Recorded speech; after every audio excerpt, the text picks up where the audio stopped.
Better? Huh? Better? Better what? Is it string? Strings? It's string. It's strings? It seems like good.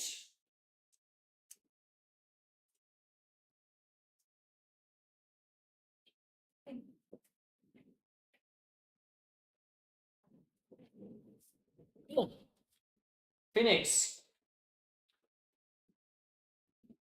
Why Phoenix? We talked a little bit about where Phoenix comes from already, I think, at least in some one-on-one conversations. So Phoenix kind of started life when a whole bunch of the Rails developers got a bit tired of scaling Rails apps and created a Phoenix from the ashes of Rails. Not quite. Like that's one way of how the story is told, but then the current code developers put that far away and said like, Phoenix, Rails is a good framework, use it for whatever it is capable of, but this is better. And the cool thing about Elixir, especially the Phoenix framework in my view, is it is written by some of the core people that create the Elixir language. So anything that they saw as a shortcoming in the Phoenix framework, they just implemented it in the language and made the language adapt to the framework and the framework adapt to the language. So there's a very, very strong connection between the two. The other thing is, it was written by people that fundamentally care about developer experience.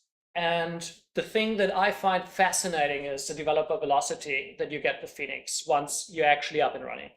There's a little bit of like getting going, but once you got going, it is really, really fast to bang out code and bang out functionality. And the other thing that I find fascinating is that with a lot of other tech, you often hit a roadblock where you're, okay, this scaled to here, but now we have to completely rewrite in order to go to the next step.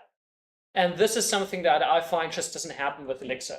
Because Elixir, you have horizontal scalability that gets you to a certain degree. And if you outgrow that, you can re-architect, but you never need to completely rewrite. You can always get away with re-architecting parts of the system that are not performing. So the third thing that really excites me about Elixir and about Phoenix is live view. And live view we touched about briefly. Live view is something that's built into Phoenix. So Phoenix feels very much like any sort of run-of-the-mill MVC. So model view controller. I think most of you probably, if you look at Rails, Rails is an MVC. Yeah, model view controller kind of thing. Phoenix is not technically an MVC, but it feels very familiar as a web framework when you get started. And then there is this crazy thing called live view sort of stuck into it that's now part of core Phoenix. That's a way to interact with the browser from the server and from the browser with the server via WebSockets that makes very, very interactive websites that have a very, very small footprint on the wire. And there are all sorts of crazy techniques in order to bring the penalty of the first page load down and things like that. So stuff that you're typically battling with in a single page application, especially as it grows. They've tried to build mitigations for that by combining the power of an MVC with this live view thing. And the thing that is really, really compelling for me is you don't need to write a ton of JavaScript. You just do that within Elixir. You write Elixir code, and you just have that one language that you can munch the front end with. So let's get started. I found a really cool tutorial that, in my view, sort of sums up the hello world of Elixir once you get past the hello world example. Let's check that's the right one. Yeah, before we get started, we need a few things. We need Elixir, we need Phoenix, we need Postgres, and JavaScript. JavaScript probably most of you have. Elixir, we have already. Phoenix, there's a really, really cool thing that they implemented a few years ago called archive install. So mix is a tool that you're already familiar with. You can do mix new for a new project, but you can use mix archive install to download a thing from Hex directly before you have a mix project set up. So mix Hex normally only works within an existing project, but mix archive install installs something onto your local machine that then creates a script, eScript, that you can start your scaffolding of the new Phoenix project. So let's do a mix archive install hex. So hex is the package source that we're using, phx_new. And that gives us a phx new command that we can then run. So if we all do mix archive install hex phx new, we should end up with a thing that can bootstrap a new Phoenix repository. I also highly recommend installing Postgres. I don't know if I think we should get to it. I recommend installing it if you don't have a Postgres running already somewhere. It doesn't really matter if you just do a Docker image or if you actually install it on your machine. If you need help with installing Postgres, we'll probably walk around and help you individually just so we can start with the tutorial. Don't worry too much, we'll get you up and running. There are easy ways to just, if you've got Docker already installed, just use a Docker image. It's the fastest probably, and then we help you configure it. JavaScript. Does anyone not have JavaScript on their machine set up at the moment? Like a Node? Yeah, Node, exactly. Any version, reasonably new. Yeah, cool. Everyone got Phoenix installed? Good, good, cool. Okay, the next step is, let's go to this URL. We can put it into Discord as well. Can someone copy it into Discord quickly? The GitHub URL. Oh, I actually have it here. I can do it. When I'm trying to get the TXT, I'm getting the Elixir version that I have. Oh, okay. We'll work that out. Geek sessions.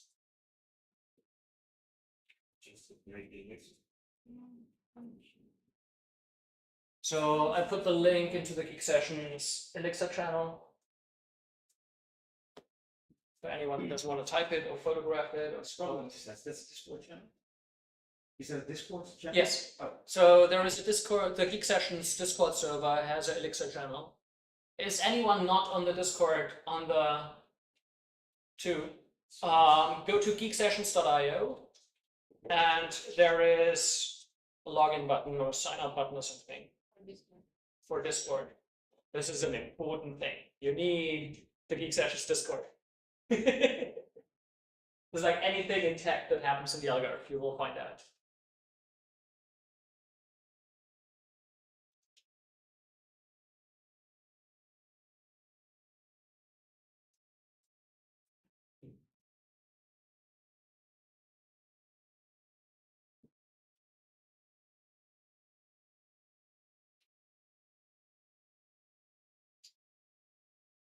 So What are we doing with this GitHub? There's a button there. no, there is a README underneath, and we'll jump in sort of Follow along. yeah, follow along. But don't go into cloning it. I don't think that's a good idea. I would really like us to develop it from scratch. So don't go clone it, don't run any of the Ecto setup or whatever, because it's not quite there yet. So if everyone's kind of there, we'll get started.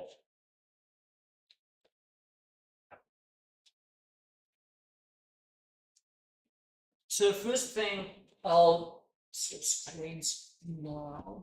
Get that onto screen 8.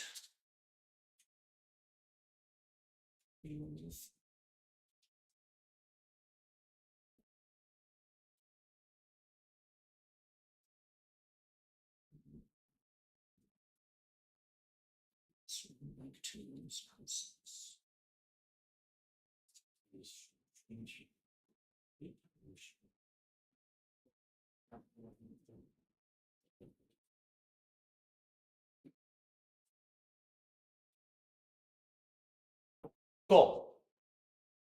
So as soon as everyone's got Phoenix installed, maybe a Postgres running, we'll get started with mix phx new.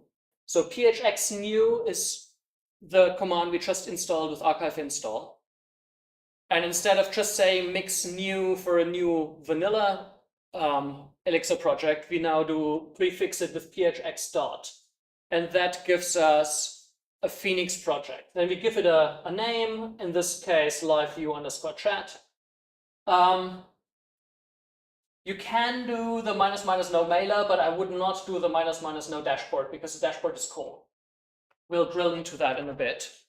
So skip the no dashboard bit and just go no mailer. We don't need to send emails in the first version, but if you bootstrap a Phoenix project, it's standard. It comes by standard with a full implementation for email, so handling transactional emails that you can then hook up to an email service. It comes with a dashboard where you see like the usage and stuff like that. We'll go into that. It comes with database connection that is pre-configured for Postgres. It comes with a few other things that you can disable if you don't need them. So this is --no, and then you do the function that you don't need. I don't think we need the mailer, so you can leave that one out, but it really doesn't hurt if it's there. So don't worry too much about the --nos. The important thing is that we call it liveview_chat, because if you name it something else, the following copy-paste code doesn't work anymore.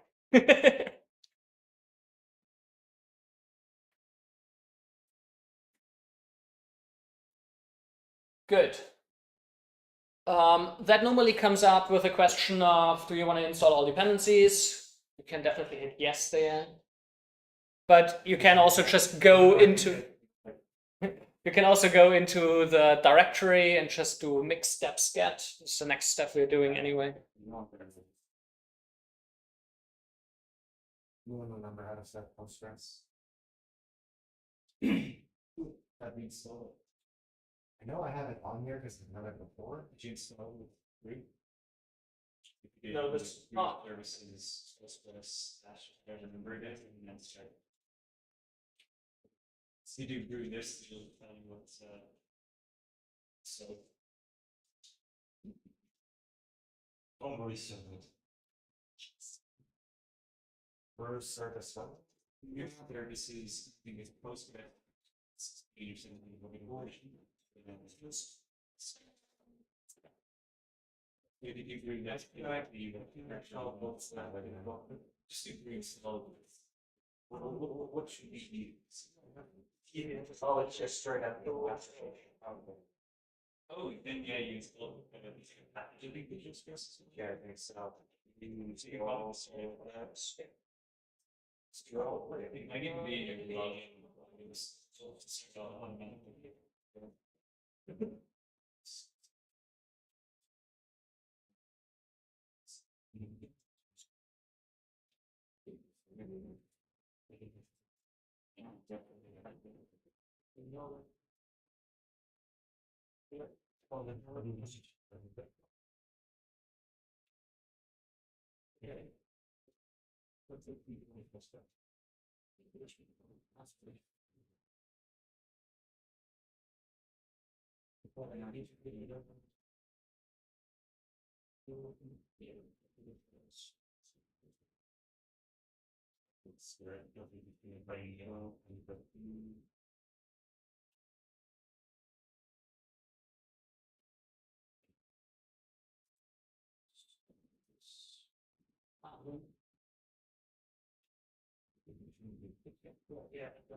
There are ways to refer that what you want to install when you want to install Phoenix, that you want a version compatible with Elixir 1.12. 12 is right. Is there a version to which? It's the latest version that Lincoln has. That has. Use ASDF. With ASDF, you've got that's on Linux, the best way to Oh, yeah. This one.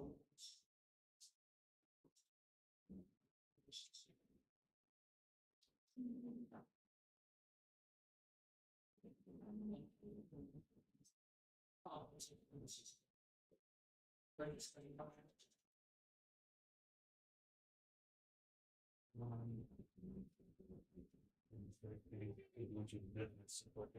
What did you say that's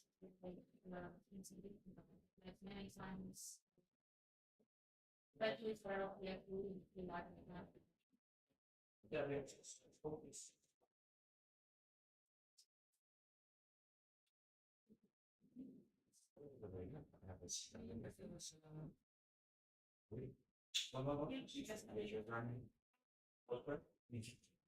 I think so.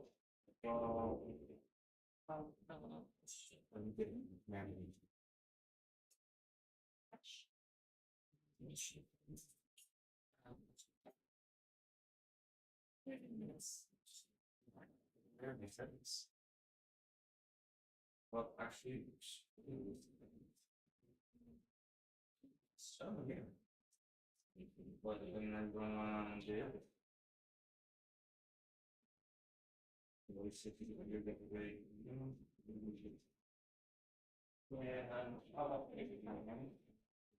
Maybe that is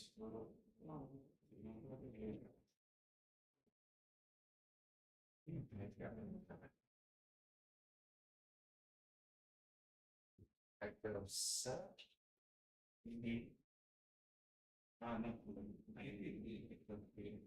we did. That's good. Like no, it's definitely bad. But it's definitely just against. What did you? Was it successful? They tried to the use that was really successful. I'll try. What this says.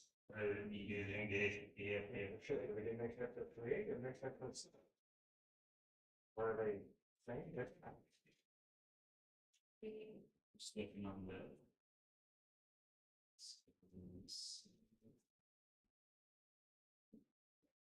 oh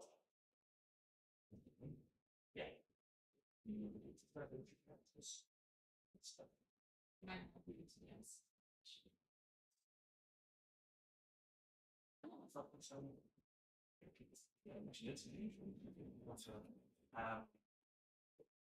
When I do mix, when I break the actual documentation, mix tasks, sector, creating sector about this, and repo. So I think probably create. I think setup might be specific. Cool, where are you at? So I went in and I ran this, but I did mix sector create instead of setup. Setup just also runs migrations. Okay. So you have in Phoenix, you've got the concept, or in Ecto in general, you've got the concept of migrations. So every time you manipulate the database, you create a migration for it, and then the migration can be applied or unapplied, even if you roll the version forward or roll the version back. So as you deploy your software, the database migrations automatically run. And as you start your system, if someone else in the team has done database migrations, you pull the latest sources that also pulls the database migrations. You go mix acto migrate that runs the migrations on your local database. With that, you're up to date, have all the schema changes, and they can start working. So mix acto setup does create and migrate. Mix acto create only creates a database. Mix acto migrate would then run the migrations and then tells you you're up to date, and then any subsequent run of migrate doesn't do anything.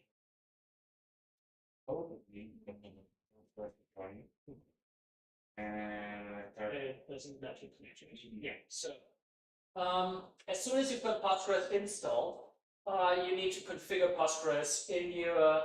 There's a /config/dev-exs, and in there you've got database credentials, ports, hosts, all these different things that you need to adapt to your local install.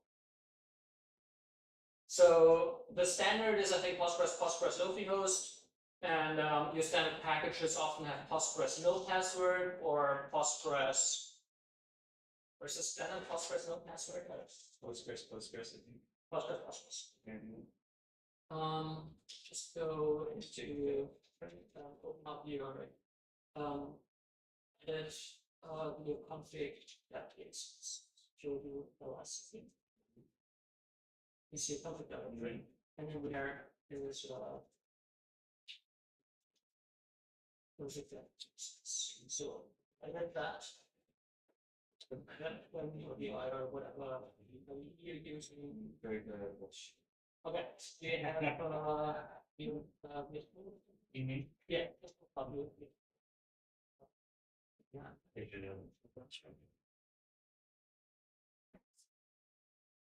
Bring in the what you said. Yeah. This is what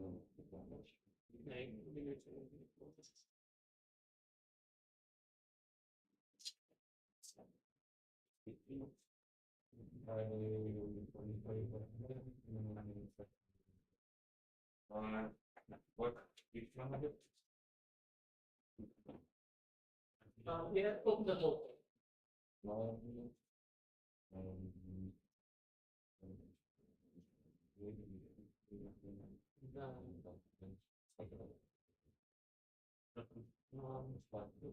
Correct way.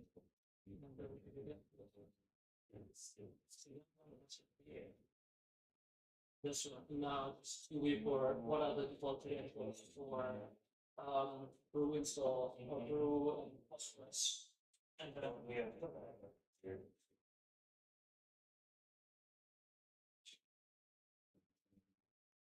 I run it here to go to there. this. Oh, okay. You need to go one. Yeah. And then just go. Just go. Eu sem informação. Connection. Roll Postgres is so your users must okay. Maybe it's Sorry, just maybe install Undo. Yeah. But it's indicated that it's going to find the section. I did install it before, but yeah, just install it. I know what you mean. Got it here. There it is. It needs this one. it's in Discord? Yeah, no, I'm gonna put it in this one. Yeah. Put it in Discord and then anyone who needs it because you need it as well.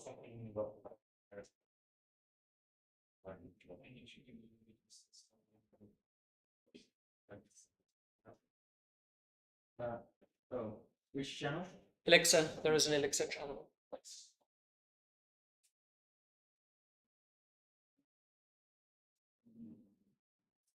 This is only just you don't go to say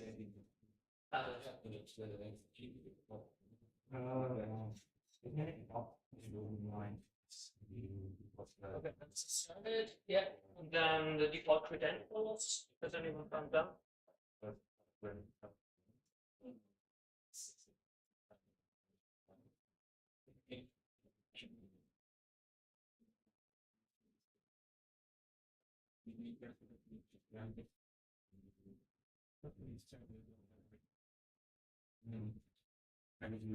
We'll pass it up for got it. But we need for this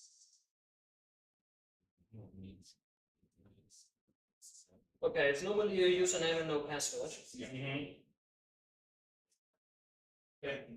Brew by default, basically. Yeah. Brew base. Who is running right? Okay.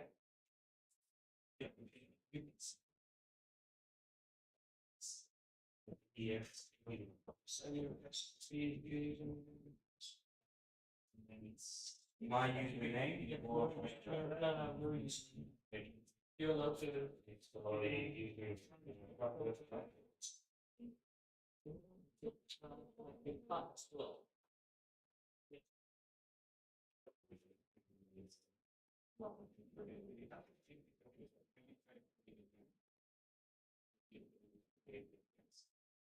Yay! Cool. Now we're on right. It's Let's go like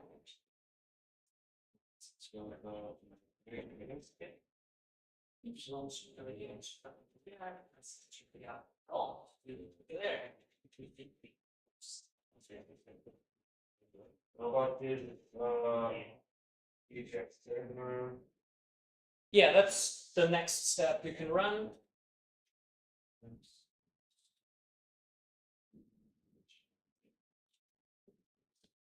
If you run that, it compiles your entire repository.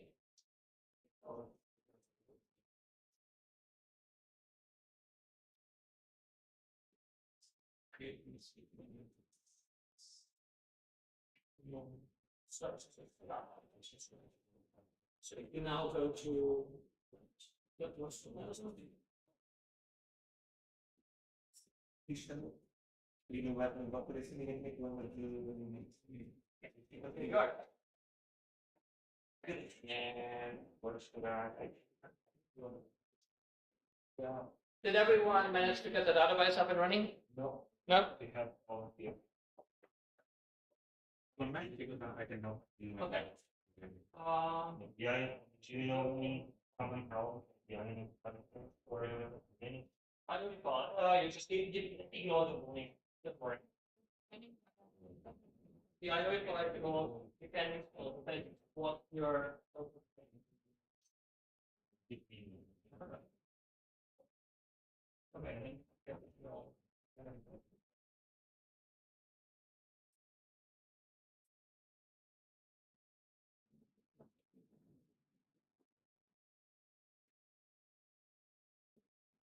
One of the hard things. What you used to yeah. Okay. That's what I do with the thing. Maybe shit. That's a good message. Yes. Good. Now I'll let this analysis.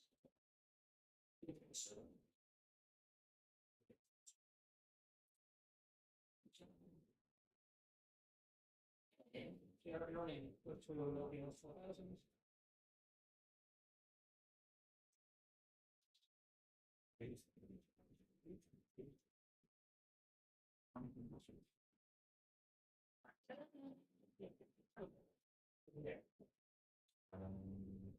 Also, when you know my son, that's Okay. That's 5. Which is, you know,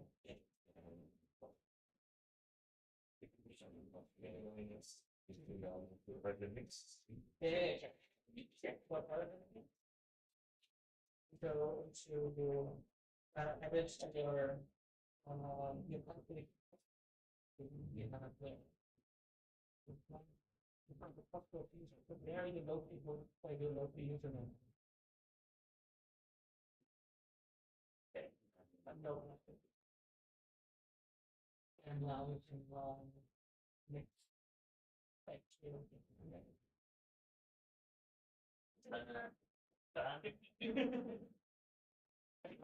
yeah, you can run IEX one mixed PFX. So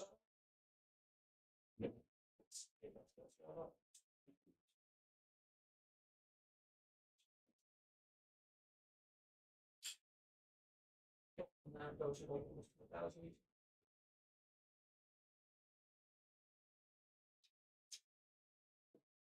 There you go. Cool. if I the mix active setup, the world was basically now exists, and Yeah, that's right. yes. Specified role here. No, you can go to edit your locally config exits.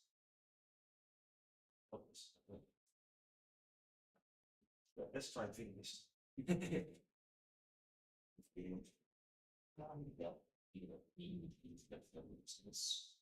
Move the password here to put your local username and no password. Yeah. As in the empty password, or Yeah, as a screen.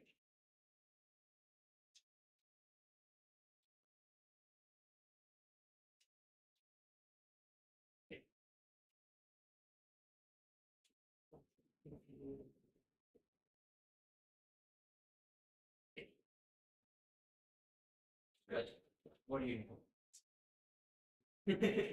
Cool. Now run mix phx steps.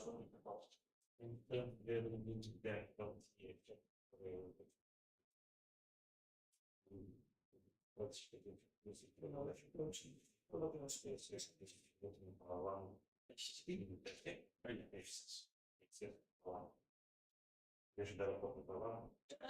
There.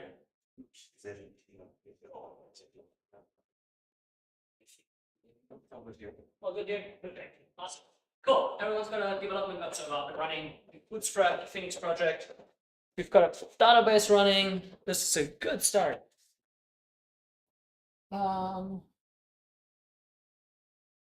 What's next? So we created our Phoenix. Does this go in the right direction? No, it's not. Let's just go in the right direction. So now we're starting with live view. Live view is relatively new part of Phoenix. So the auto generators don't auto generate all the folders, I think. Let's see if we already have a live folder, but most probably we don't. See if there is a lib live view set web live directory. So Phoenix has two parts to an app by default. In your lib folder, you find a live view underscore chat and a live view underscore chat web folder. The live view underscore chat folder is the backend. The underscore web folder is the front end. As a mental model for you to know where to put things, anything that's user facing goes into the underscore web thing. Anything that is abstraction layers and down goes into the one without the web. This is just a way to sort of separate out functionality for you a little bit and to make sure that you've got a little bit more control over your hierarchy. There is no functional difference between those directories. It's just a convention that is used to have front end and back end separated. If you really hate that, you can just work in one directory. It doesn't really matter, but the auto generators will always use both directories. So backend goes into the normal one, and then anything front end goes into the underscore web one. So please check if there is a lib live view underscore chat underscore web live. So in your web folder, if there is a live directory. If there is not, please create one. Create a folder, and then put this message in there. There's a live view chat message. So this is starting to create the live view part of the system where we actually create some front-end stuff that we are showing. So front-end stuff that is live view always lives under live. We also have, in the meantime, so-called dead views. Dead views would live under, you've got a controller directory in there, and that's where you would put your traditional dead view stuff, so MVC kind of style,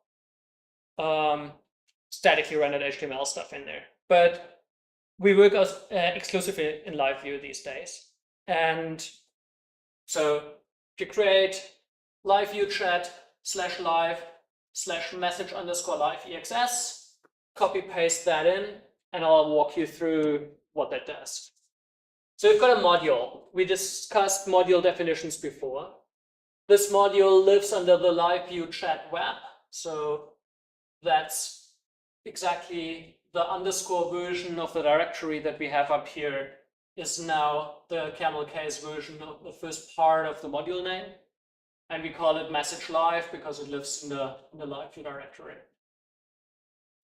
We haven't talked about uses. Similar to other frameworks or other languages, there are a few ways of like including code from somewhere else. In Elixir, we've got use, we've got require, and we've got import. We have three different ways of getting code into your local system or into your local source directory.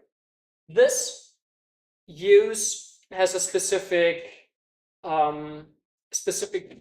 hidden function.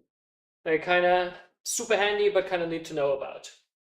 Use implicitly runs a macro when it is including the code. then the macro is called underscore underscore using underscore underscore. So if you define a module that has a using function in there, that function is called when you use the module. You don't need to remember that right now, just keep in mind some things need to be used, some things need to be imported, some things need to be required. Required just means it's there. If you want to use logger, for example, you need to require it. If you import it, it becomes part of your namespace. So the functions just are part of the function in this source file. And if you use something, you use normally functionality. So you bring in functionality from somewhere else. So in this case, we're using the live view chat web. That's the core module that we have in there with the parameter with the atom live view. So we tell this module with the parameter live view, so essentially the using function within that thing with the parameter live view, that it should bring in the live view functionality into this local file. And what that gives us is a bunch of assumptions that the framework does around what it expects in here. It expects, for example, a mount function, and it expects a render function. These are two things that a live view always expects. So if you run this use function, you always have these expectations around the core of your module. The mount function is called when this live view gets mounted. So you've got, in terms of life cycle, if you hit the endpoint on your website that is actually mounting, that is actually pointing to this subpath, the mount function is run as the very first thing that happens when the internal dispatch queue runs. And then the mount function is creating data that it exposes to the render function. And then the render function is showing the data. So in this case, the render function is just rendering a messages HTML with the assigns. There is something missing at the end. Assigns, every render function always gets a map of parameters, and that is called assigns. So it's always called assigns. It has to be called assigns. That's one of the conventions in LiveView that is non-configurable as far as I know. So it always expects to have a assigns variable that you capture in a render function, that you give the render function.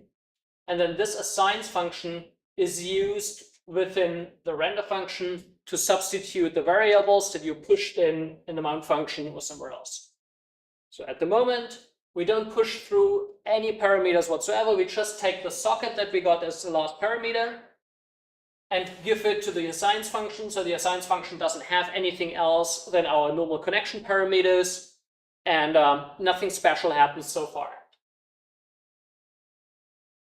The interesting thing to have, like to see or to get used to is we've got a tuple here. We've got an OK socket tuple, and a mount function has to return an OK socket function. If it doesn't return that, rendering will stop here. So this is an interesting escape hatch that you have. If something is crashing in your mount, it will not render your site, but you can intentionally return an error tuple in order to stop, for example, if you've got some authentication stuff happening in here, or some validation stuff or whatever, and you can error out in this stage and just say error, and then the mount function doesn't, well, it finishes, but it finishes with an error, and the error is an unexpected input to the live view component, and the live view then goes, hold on, got an error, the rendering pipeline stops here. Cool. That was a lot of theory. Sorry. But, has anyone copy pasted that into a file? Does it do things? No idea. That is not meeting its off-screen, yeah. Off-screen in this case, it can't be the off-screen, off the card. Is that big enough? Can people read that? Can I make that large? Yes. How would we find out if that's doing anything? Ah, yeah. Okay, cool. Fair point. Let's continue. Well, you need the message.html. We will get there. So, yeah, blah blah. Mount, render, what I just said. Okay, tuple. So the next step is we need to create a view with a message. It's interesting that they do that in the view file.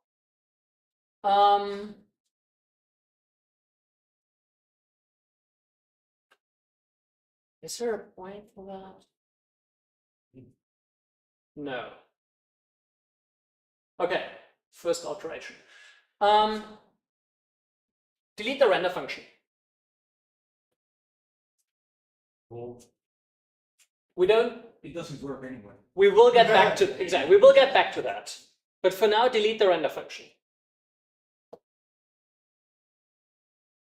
Now we've got an HTML snippet here, or a HEX snippet here. And what did we call that file? It's message live.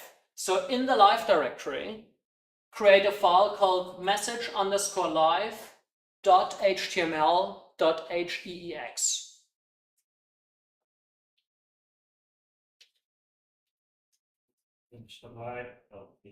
We don't need to do .html.ex. we don't need to do the layout / root. We'll get there. Oh, that's a layout. Yeah, we'll do in that HTML.ex file. Does everyone have a Hex file? We put in the live view message page as an H1. So that's all we need in there at the moment.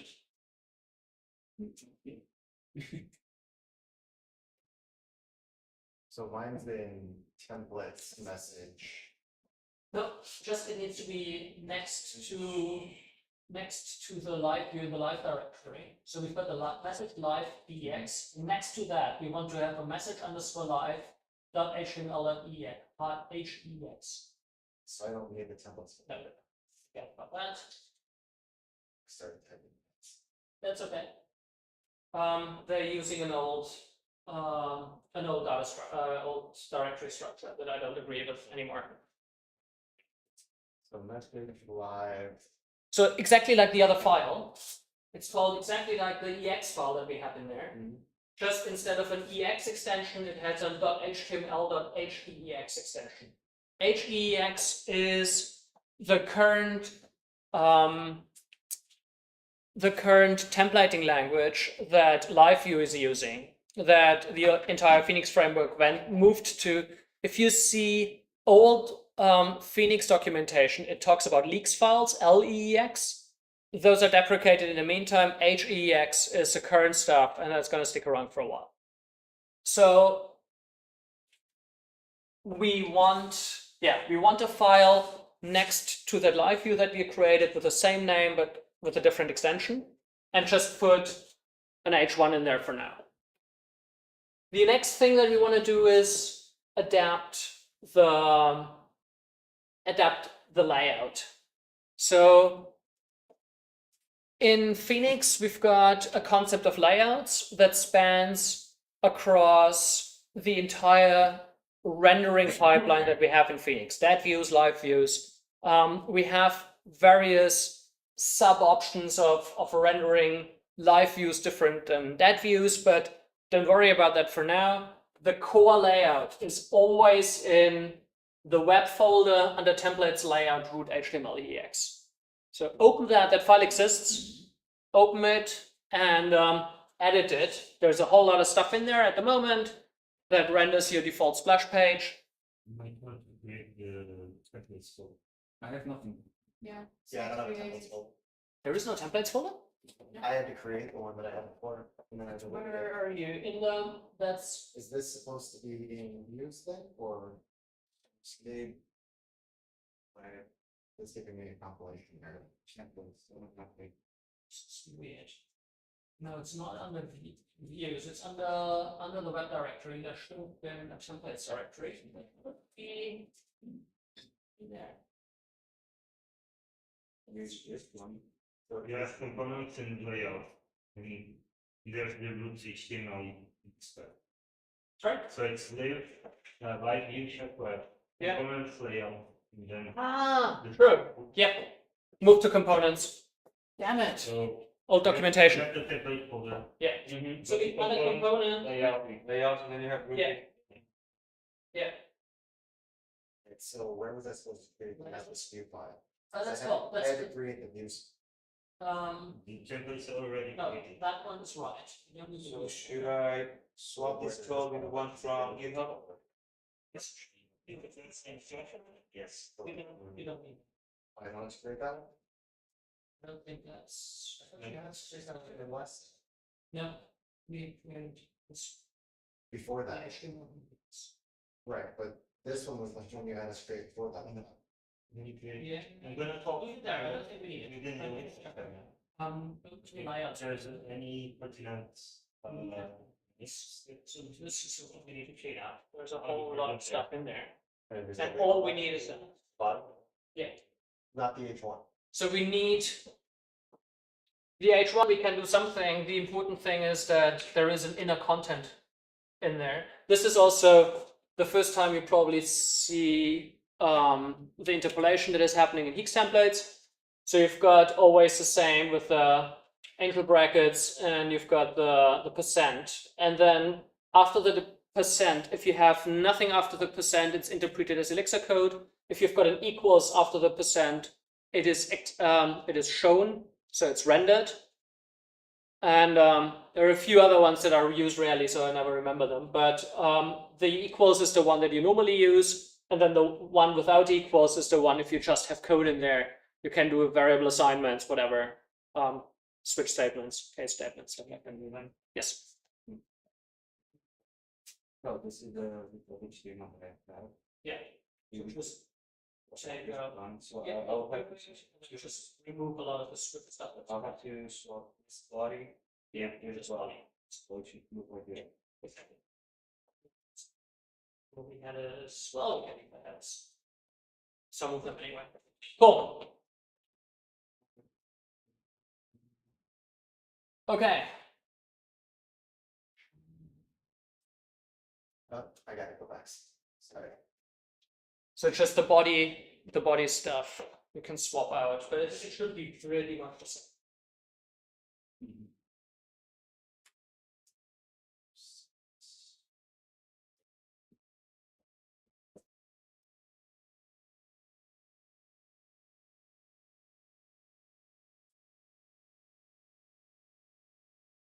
I'm still getting that compilation. Which one? Remove the view. Remove the values. And what do I do with this? Yeah, it's file. Remove that file. I think that's the one we need. If the hold up. Collapse of this folder. Is it only in that file or is Yeah, because I had to create this folder to put this file. yeah, then remove this. That's which we have to use. Awesome. Okay, it's better. Cool. Okay, everyone roughly there? I have an error. Huh? You have an error? Cool. Cool. Sérgio, can you check for now? So the next thing we need to edit is the router. So every web framework you probably touched has a router somewhere.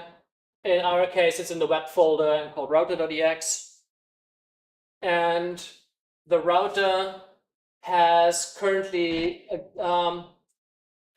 points to page controller, I think. It's a bit different. It's within a scope statement. It's like that one. That one. Cool. So the thing we want to make sure is that we have the live keyword here, not a get keyword. And we're pointing to message live.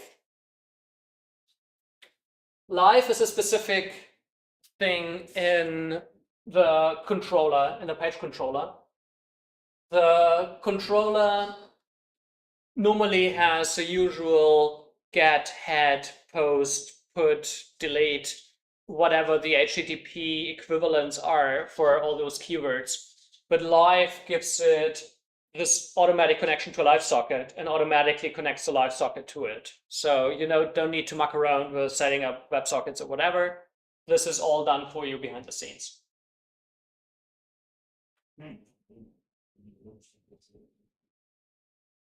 So what does the scope mean? What does a pipe through mean?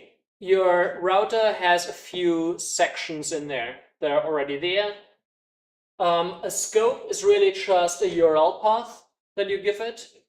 And if you give it a module name afterwards, then you can skip the module name in the rest of that scope from writing. So if you skip the live view chat web, then you would need to write live view chat web message live. But by giving it a scope and a module, a base module basically, you have less typing to do underneath. The pipe through thing is an interesting concept. You've got dispatch pipelines that run internally, and you've got in a thing called plugs. So how the dispatch pipeline within Elixir Phoenix works is that you've got an input that comes in, and then you've got plugs that you can plug into the dispatch pipeline. And Phoenix is nothing else than a plug in the dispatch pipeline, until in the end you've got a result that has morphed the request into a response that you like. And then that gets shown as a response. So this entire pipeline, you can plug things in, literally, to do certain things and make certain assumptions true. And if anything fails along that pipeline, you render an error automatically. So the plugs that are in there is we extract HTML, we do some header munging, what are the standard plugs at the moment? Does anyone have a file open? We fetch a session, fetch flash, we set a layout, we do cross-site forgery protection, put secure headers. There is a few base assumptions that we just make. So base plugs that we put into the browser pipeline that mean that if anyone is coming with a browser, those are usual things that we always want to do. And you capture them in a pipeline. So you say, for this scope, we pipe everything through the browser pipeline, and then we dispatch the actual call. Now, if you've got an API pipeline, for example, you can do authentication in there. You have a JSON parser in there. So by the time everything is hitting your actual thing, you've done all the hard work in making sure that the actual call is legit, and then you can start to actually process the call. And you do that once in your pipeline, and then everything else just always has already sanitized data. So this is a really interesting way of like making sure that you've got your stuff sorted on the other side. Yeah. Oh, no, right there. Yeah. Cool. So this is our dispatcher. And then if you've done everything right, and you go to localhost 4000 now, and your web server is still running, then you should see roughly a thing like that. Something terribly wrong. That example, but not the message. Give this roughly enough. Okay. This. Oh, okay. Okay, there's still something in the header. Got that. You have to move it over the app there, I think. Yeah, we probably need to dig into the app layout. There, yeah, exactly. So that's probably the app layout. So we need to go in the layouts folder. We've got the app HTML leads. So that one has exactly that stuff in there, and we can probably just remove what's included from root. That is automatically from root. That's included from the live view layer. What can we put in there in order to make that chat example thing? Where does that come from? I guess put in the header. Live view chat example. So this live view chat example that. Okay. What we are not having is You could probably the message page. You could probably run it. My message page is down in the live folder. Yeah, it's cool. Let's render automatically. Message clarification by Henriques. So the root is like the root layer, right? And then Yeah. the app layer is inside, so that's why we have all that stuff. So if we just in the app layer, just do the inner content, then I guess that would just forward it blank. Yes, exactly. Exactly. This is what we want. Yes. Right. Yay! Exactly. Okay, got it. What did you do differently? I went to app.html heaps and I removed all the styling, leave all the header, Yeah. and then the top LED right in. So I remove, I just left main with the in contact inside. Yeah. Cool.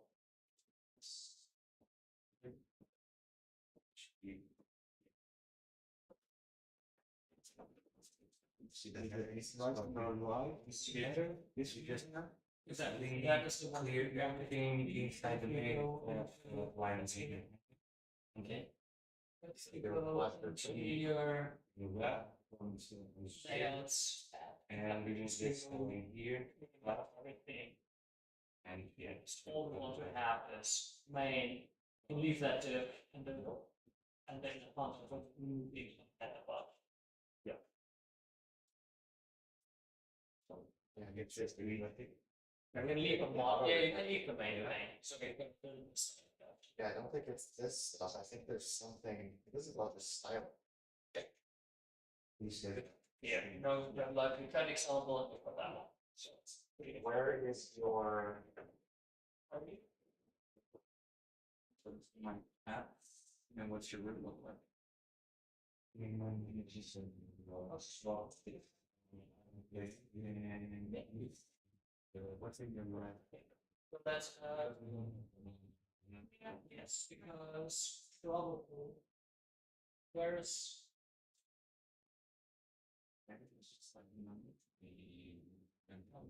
this yes. And it's not only this. So yes. This is like again, we standard and stuff.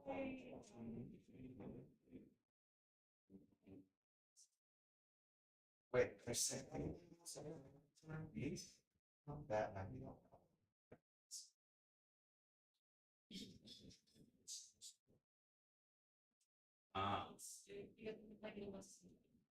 Okay. That's what it was. I had percent and inner content, not percent. Now you need to go to the app, then get rid of all this.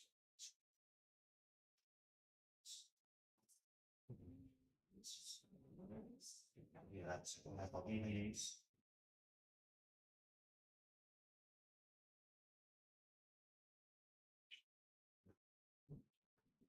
Some styling. Maybe not.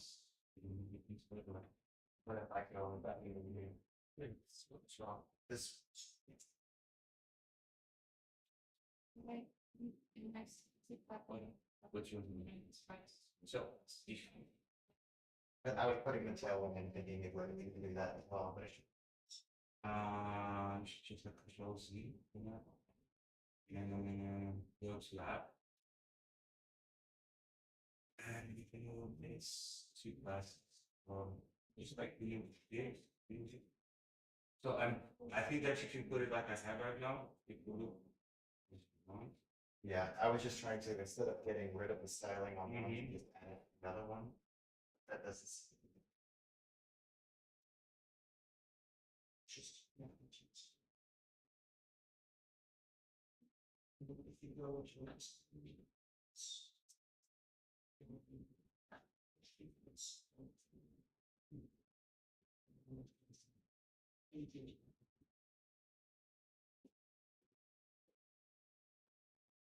It's done. Well, if you open that tools here, probably it's somewhere that's done.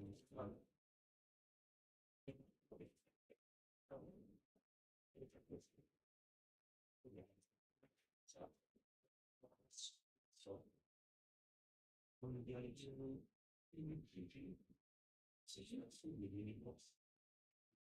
So I'm just trying to figure out why I have different styling. let's just get into this call. This he had me delete. But apparently this is already this or not. Yeah, all I have is live and then.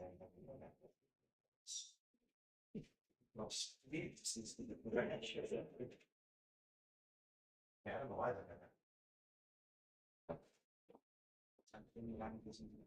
Because they have 516.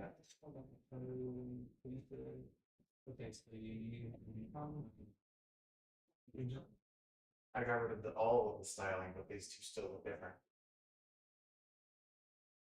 You should still keep the fonts. Maybe, but if you want to look. Yeah. That's what I was looking at right now.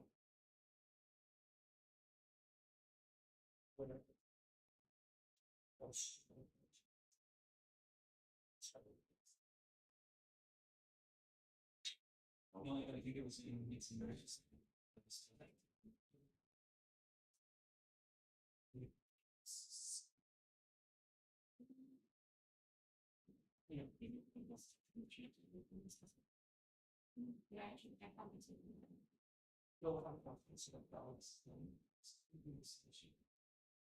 So just use the head. And then you can combine it with just very nice. And then consider which you learned, which is not.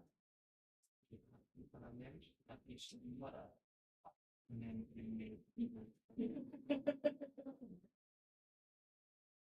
and see new thing. Is everybody at the point where they've got something up and running?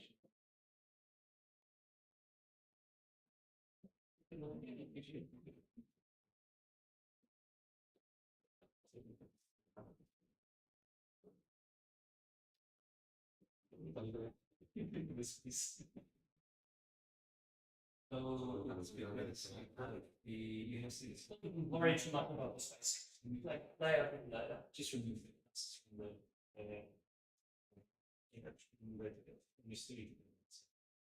Oh yeah, for styling, one thing to know is Phoenix automatically uses Tailwind CSS. So if that looks weird, look up Tailwind documentations. Anyone not done Tailwind so far? Tailwind CSS? No? Okay, Tailwind CSS is a framework that is currently it's used a lot, but it needs a bit to getting used to. It's got a lot of classes in it. Yeah, exactly. So yeah, standard is Tailwind. If you don't like Tailwind, tough luck. Well, no, you can totally replace the CSS framework. It's absolutely possible. But everything that's standard generated uses Tailwind. But everything is written in a way that overriding the CSS framework is not only possible, but by design. So you can completely change the CSS framework that you want to work with. It's just auto-generators use Tailwind. And yeah. Cool. Run mix test and see how it fails. So we can pull the tests up to date while we're at it. I'm gonna say just run it here, or should I bring the server down? No, you need to bring the server down in order to run mix test. Yeah. Mine isn't rendering.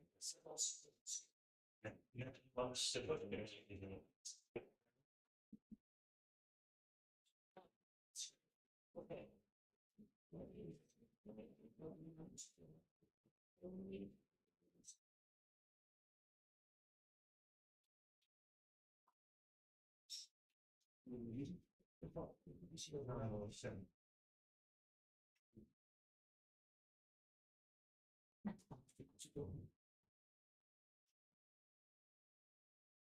No, that's interesting. Like you developments replace spaces, but it's still it doesn't need to be a call from people. Oh,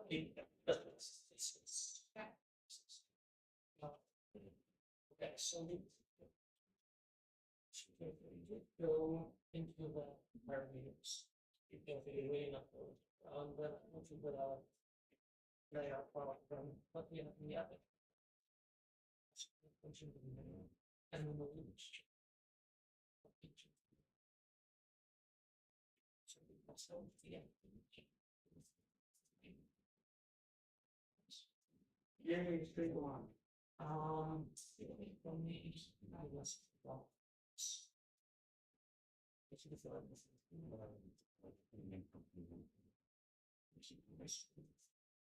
And find stuff otherwise just go to the elements. Oh no, just have that issue elements.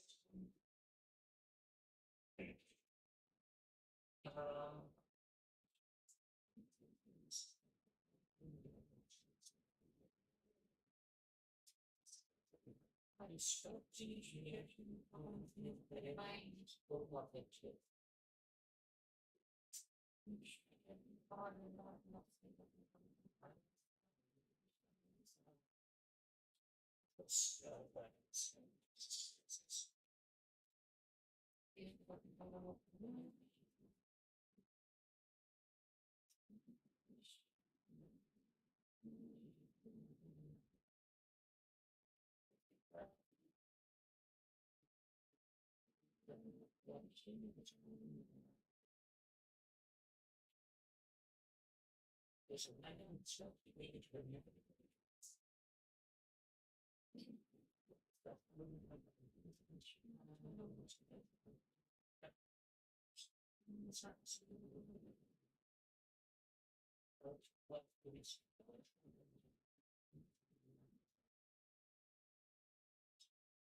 Everything seems to just be in my layouts folder and the line.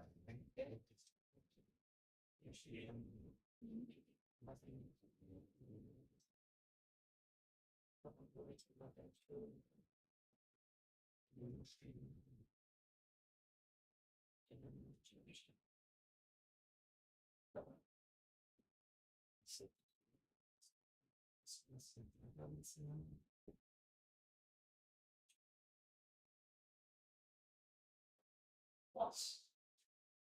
This is my content, my sheets.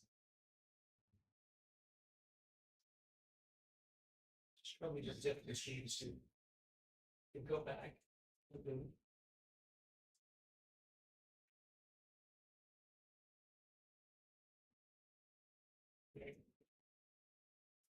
Bigger content versus bigger content. Because how the other page is missing, but it was actually the header right at that. Oh, so what did we do? Cool. Anyone got? Doesn't matter. Anyone got the tests passing? Nope. Okay, cool. Failing correctly. Failing correctly. If you open up your test, so in the tests directory, you've got a message live test exs, and that just tests for a static string. That's welcome to Phoenix, and that's silly because we don't have that anymore. So just replace that with whatever we have now, live view message page, I think. Yeah. So I did the testing it again on the class. That was actually Failing. So I did where is it? Yeah. So you need to change the user name test. Yeah, config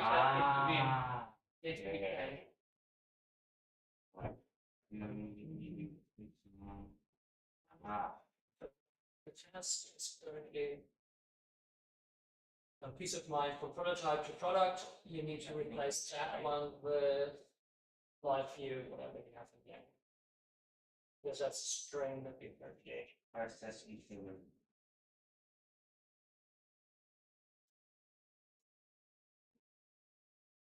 Piece of mind, yeah, that's a piece of mind prototyping. That example or message?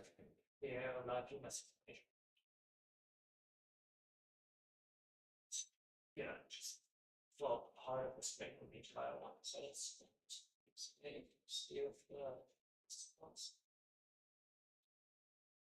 Yay! Oh. So if you open up the test file, Use the same controller test. exactly. Right. This in tests. Okay, no. What you said, I am for test. So one that always in test, like not like controller test. It will give a static string we need to replace with whatever. So like you just like. Sorry. So what this test does is it tests for content that's on your page. But we've changed the default page with our page now. So if it checks for the default page which had what was the text?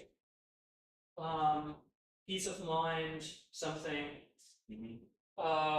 That is not on our page anymore. So the test fails. But we now have live view message page on our page. Is it checking to see if that text is on the page, Exactly. or is it checking for the intent? No, it's just checking for contain the string.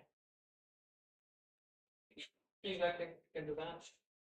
So it just has to contain that string, and then if it contains that string, the test passes. It's a very basic test. It doesn't matter really if that test passes or not, but it's just to get you into the habit of actually writing a bit of testing while you're actually developing your testing. Yeah, it's not actual testing, but like it shows you where the test files are. Tested already. We need to set Film and test in production.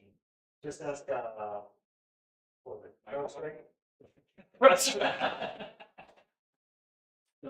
That will forever give us a good example. Right? Maybe I've been quite well. Yeah. You take a step back. So Yes. What does like you do? Is it about it's re-rendering pages in the code, or is it about the templating, or something? I'll show you in a bit. For now, just pretend it's a normal web framework. We haven't done anything like Vue special yet. Cool, so we've got testing.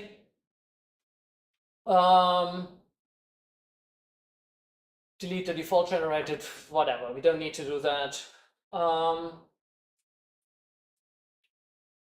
So now we get into the database side of things. What we want to build is a message store. So as messages flow into the system, it would be awesome if we have some knowledge about the messages that were in the system instead of just throwing them into the ether.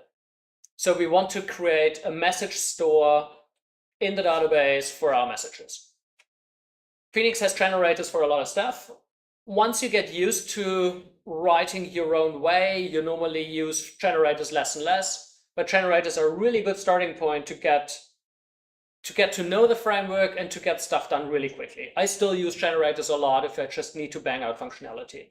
And then I normally come back and refine it and rewrite it later on, but it's a really good starting point.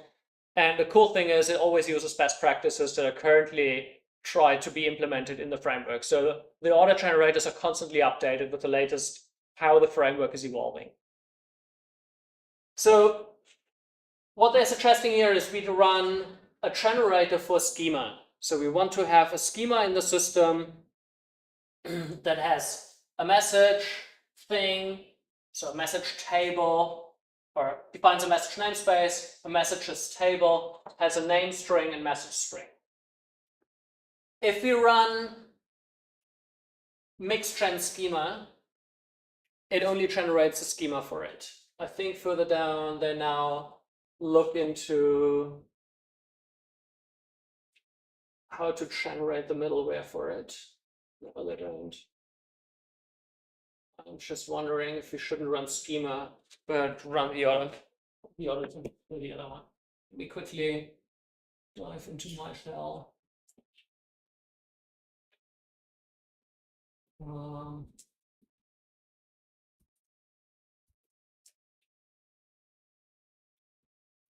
At any given time, you can, by the way, type in mix help, and mix help gives you all the possible commands you currently can run.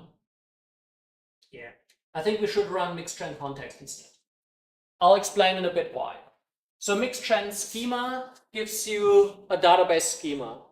Mixed-gen context also creates a context module. And the context module, in my view, is a really, really important abstraction that we should not skip, because it gives you an indirection from the web side of things to your data side. So the context is this middle module that glues your data model to the front end without having a direct connection to the database. In my view, a very important distinction. So instead of running mixed-gen schema, we run mixed-gen context, and then everything else should be the same. So copy paste that out of the documentation or type it from here. Mixed-gen dot context, message, messages, name string, message string. Got an error. You got an error? Cool. What did it say? phx.gen.context. Yeah. Schema. No, no schema. Expected the schema messages to be valid module name.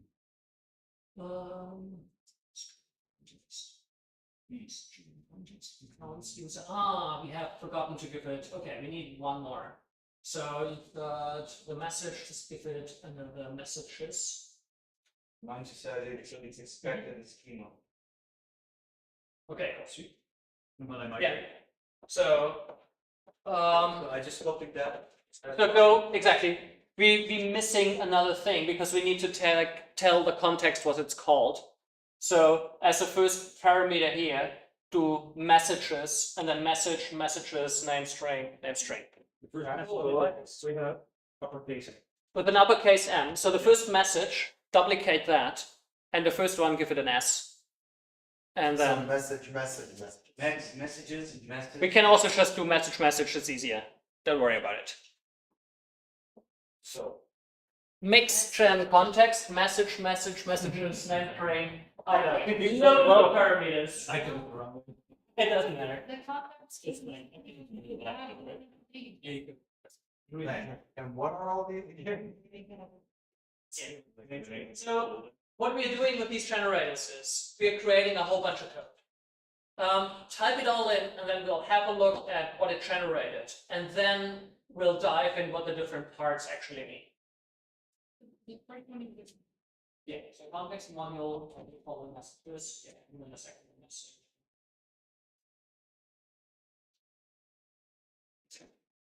So messages, message.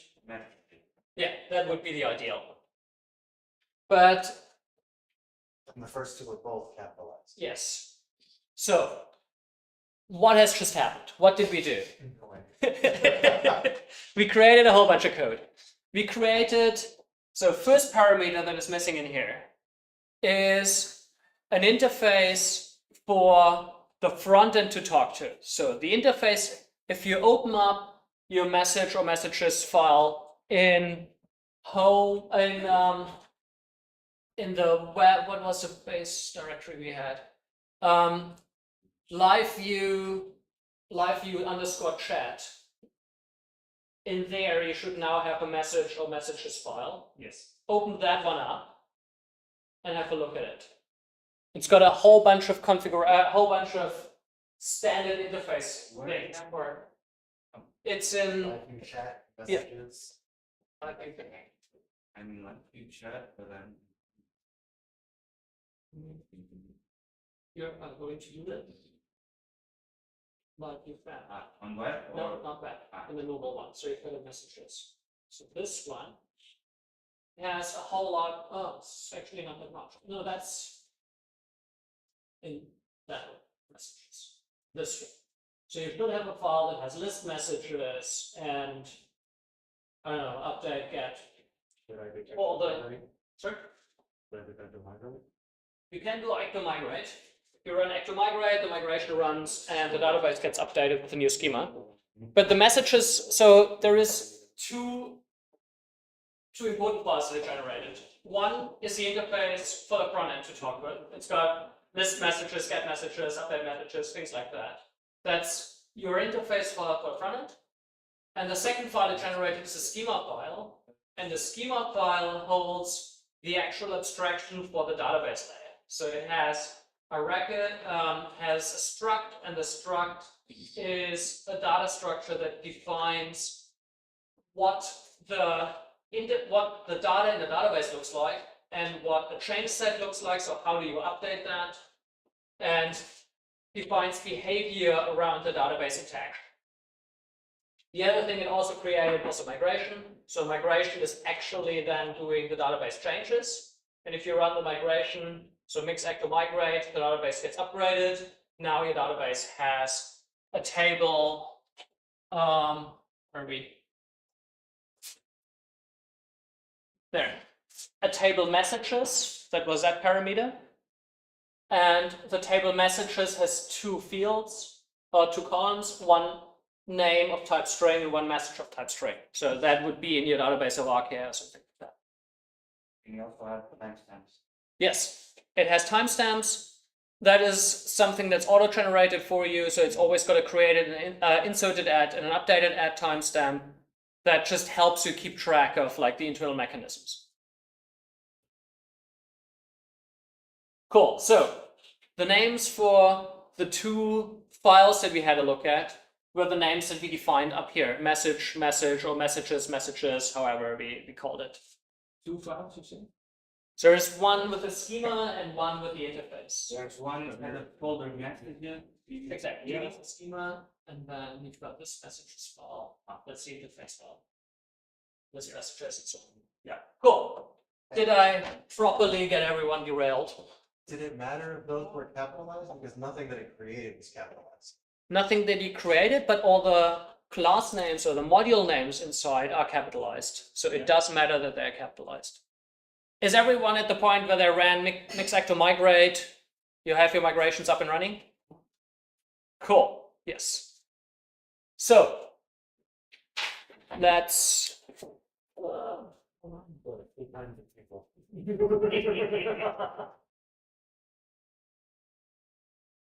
here. Cool.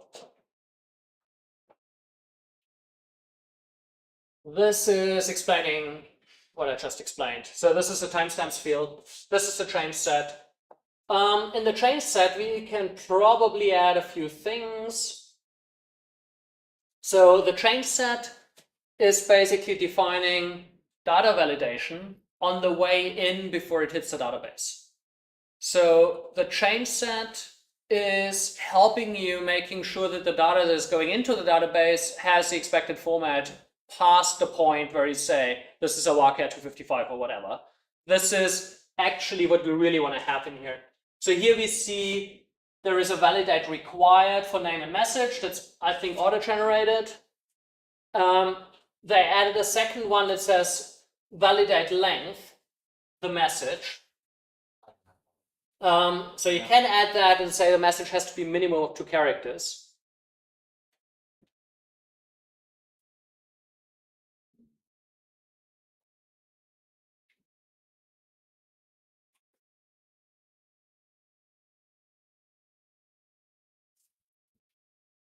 And then do not add this bit, because for that we've got our interface that we've defined. So this, in my view, has nothing to do in the schema. This is the reason we have interface files. This is why we have the context, and this is why we have created the context file. So do not add any of this. But the validate length, Is that on the interface on the? that's the interface, exactly. That's the context.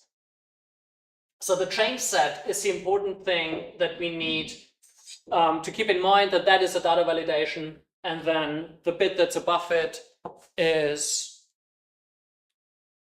so this one is the actual schema definition. I normally let them auto-create or auto-generate and then adapt them to whatever I need. If you need any join statements or whatever, you can add them with belongs to and has many and whatever. There's a whole bunch of stuff you can add to that. Can become arbitrarily complex, but a lot of that can be generated. Change set is something you probably have to adapt quite often to make sure that you actually have all the checks in there that you want to have to make sure that the data is checked before it goes into your database. These change sets are then used in the front end often to do a validation straight away. So you don't have to double up that effort. So you can reference this exact change set in your forms where you ask for a message, and if it does not adhere to this definition, it will not accept the form submission, for example. So you do not have to write that twice. That's the cool thing of having everything in one code base. You can just reuse code and reference other stuff. And cast and the validates are built in, or if we wanted to add more validation, we would have to write it ourselves and then throw it in there? You can, there are a few things that are built in, but you can write your arbitrary functions. You just get parameters in here and you can munch them to your heart's content. You have to, the return value of your last function is standardized, so you need to make sure that it adheres to a change set format, but you can totally write your own change set functions. Any questions so far? There's probably one thing that I should drill into quickly. We've always got the concept of a repo. And normally in your code, you're just referencing a repo. And there is this lovely thing called alias. So you can take a long name, and if you call alias before it, it always takes the last bit as a standard thing. So if you call alias live view chat repo, then down here somewhere, you can just reference repo, and it is referencing the full thing. This really helps with code reusability, because you can just copy paste this module from somewhere else in like code bases 3 projects ago. You change this alias line here, and the rest of your code just links. Okay, then yeah, probably because would be in the interface. That would be in a context. We don't need it in this one. We've got actor change set, actor query. So there's a few things, actor schema stuff that we use in here, but there is also more because we have the context munched into the schema, which I do not agree with. And we have everything under live view jet dot messages dot message. Yeah. One There is one layer deeper. deeper. Exactly, it is. Yeah, that's correct. Cool. So, where are we? We're in the live message live file. So let's go back to the mount function in our main live view. So the main live view that we have lives under live/message_live.ex. So we now start to actually work with getting those messages into the database, into the live view. So in order to get that in, we can run one of these alias commands. So alias liveview.chat.message or messages, I don't know which one you use, but the top level interface one, that's your context. It should be the one that has the actual functions for like the list. For list, exactly. So we call list messages here. So we get messages. No, that's the schema. It's the one without a dot. Everybody? Okay, yeah. Yeah, For live view chat, dot messages. Dot message. No, Dot message. Dot message. no, that would be a schema. We are looking for the interface, which is the next level up. Ah, okay. Here message. Yeah, that's this messages. That's to talk to that one. So that one. So this one.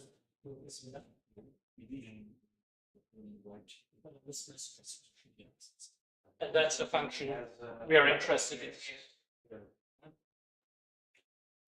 But now we can call it message.listMessages, and we don't have to add the full prefix. This is why we alias it up here.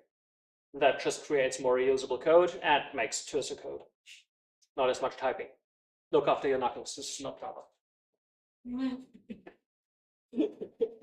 So, in our mount function, all we did before is we had this OK socket tuple that we returned. But now we are extending it.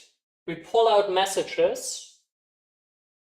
And there's a few things going on in here. So we call messages list messages. That's the function that is retrieving messages from the database. But we've inserted it with the wrong in the wrong direction, basically. So it would list latest first. And this is why I want to reverse it. So this is enum reverse.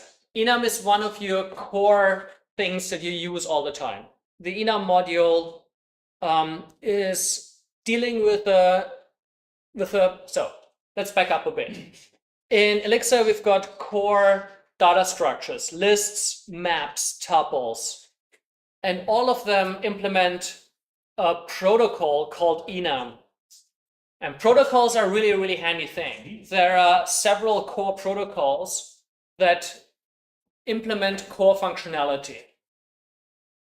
And you can write your own data types that adhere to those protocols, implement those protocols for them to extend the functionality of a system.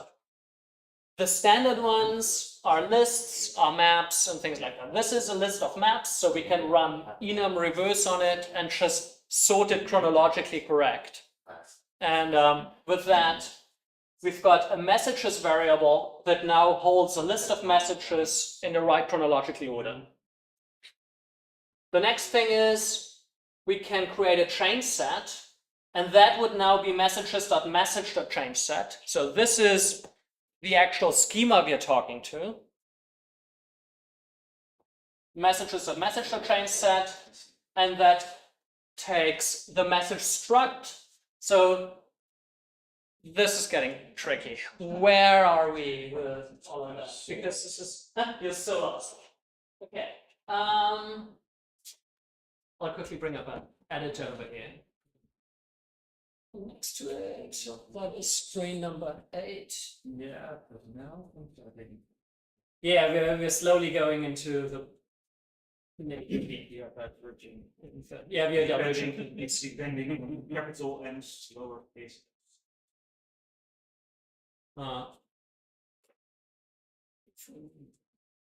Let's say.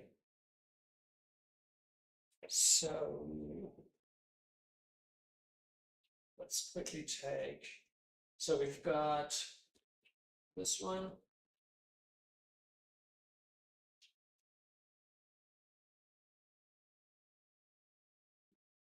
And then we've got this round function.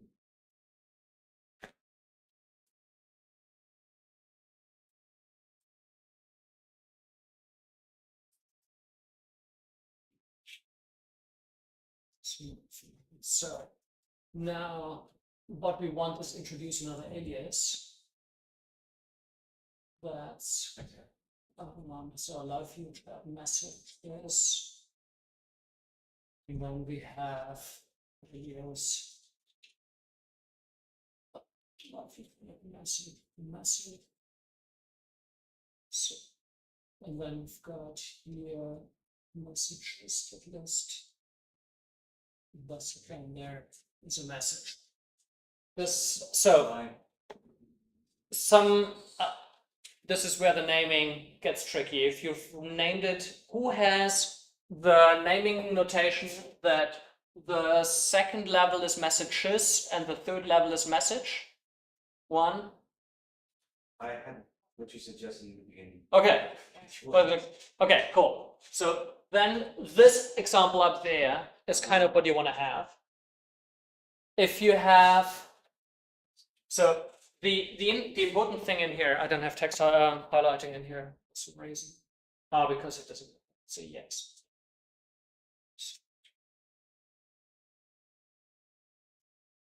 Font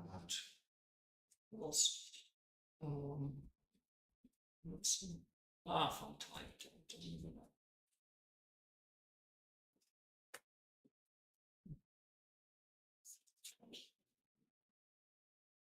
Well, yeah, now I've got some things highlighting, but a bit bigger. No.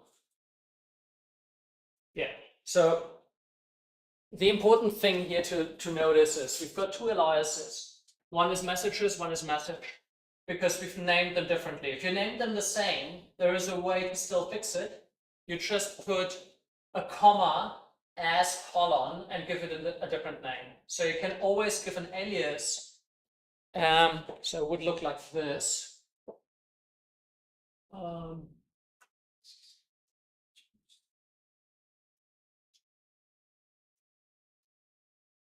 As colon, and you can just call it M, something like that.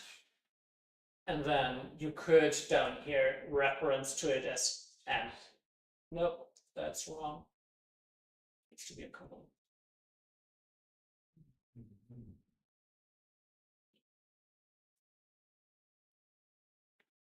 So the alias function is powerful if you've got names that you need to munch for making them conform to something else.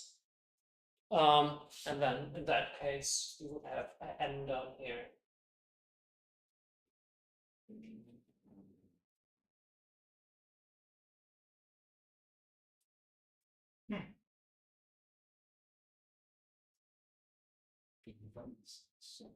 It's running.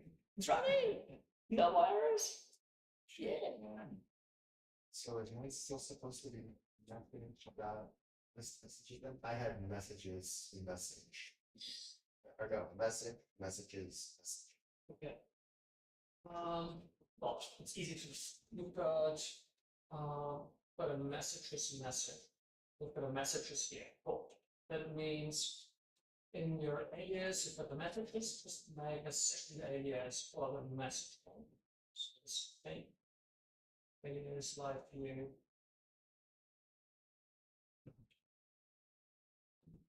Start messages to message. So that's the second. Your messages for the message. That's your actual schema. That's what I have. Yeah, that's good.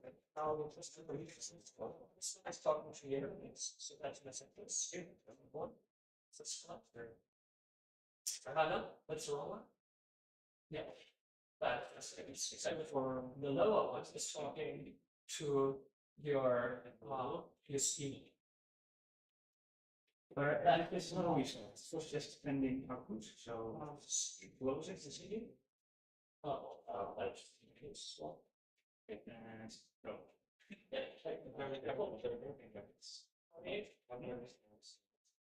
just to mix. Yeah, that's right. What did I do? Okay, PHX. Mix PHX. We haven't updated the front end yet. It's just like this is only as far as. What is this? Yeah, so I'll go into that now.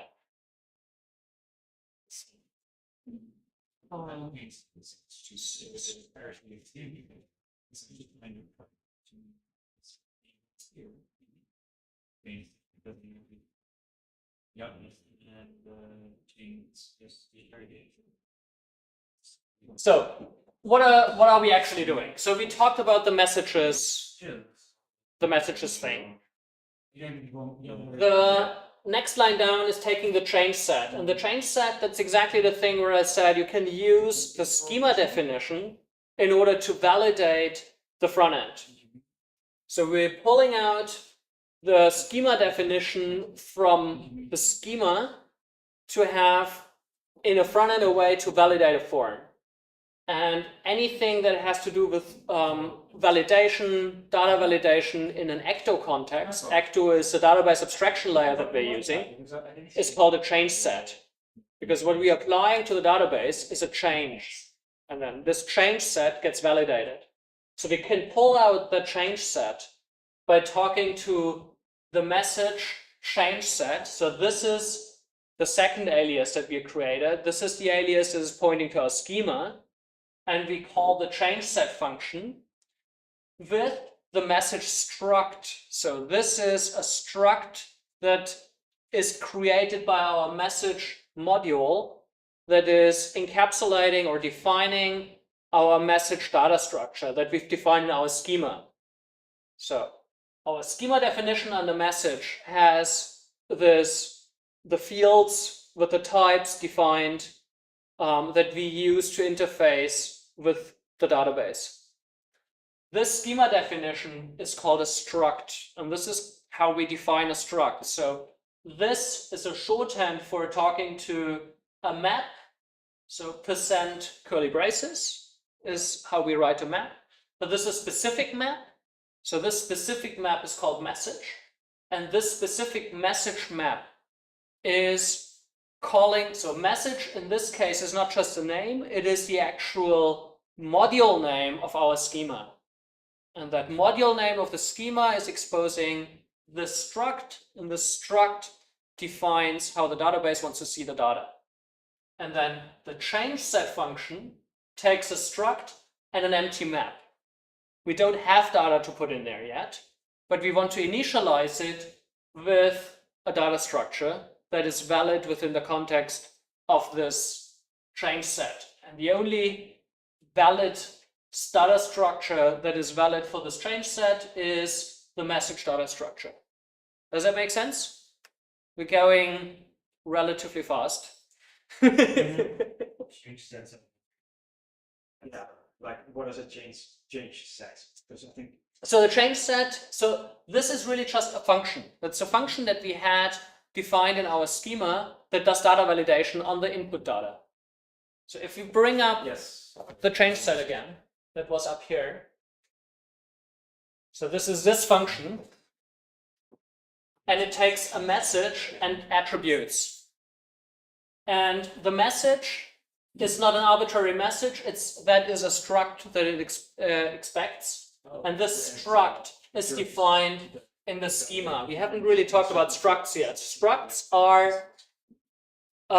are maps with a specific structure to it. That's why I call it structs. Underneath the implementation is just a map with a few additional fields that tell the Beam VM enforce a specific format. And the format it's enforcing is defined in this case by the schema definition that has two fields, one message, one name, both of the type string. Like defining a type or an object. Exactly. It's exactly like an object interface, just that we call it a struct. And in this case, we expect the message. We could enforce that by actually, I don't know, how does the current generator do it? It only says message. Okay, what we could do is we could pattern match here to make sure that the first parameter is always a message. It's like it's always of the struct type message, and the second one is always a map. So we could be more strict here if you wanted to. We don't have to at the moment, but that would be an optimization we can do to make sure we always get the right kind of data in. Then what we do here is we take the message thing and cast the attributes name and message onto that.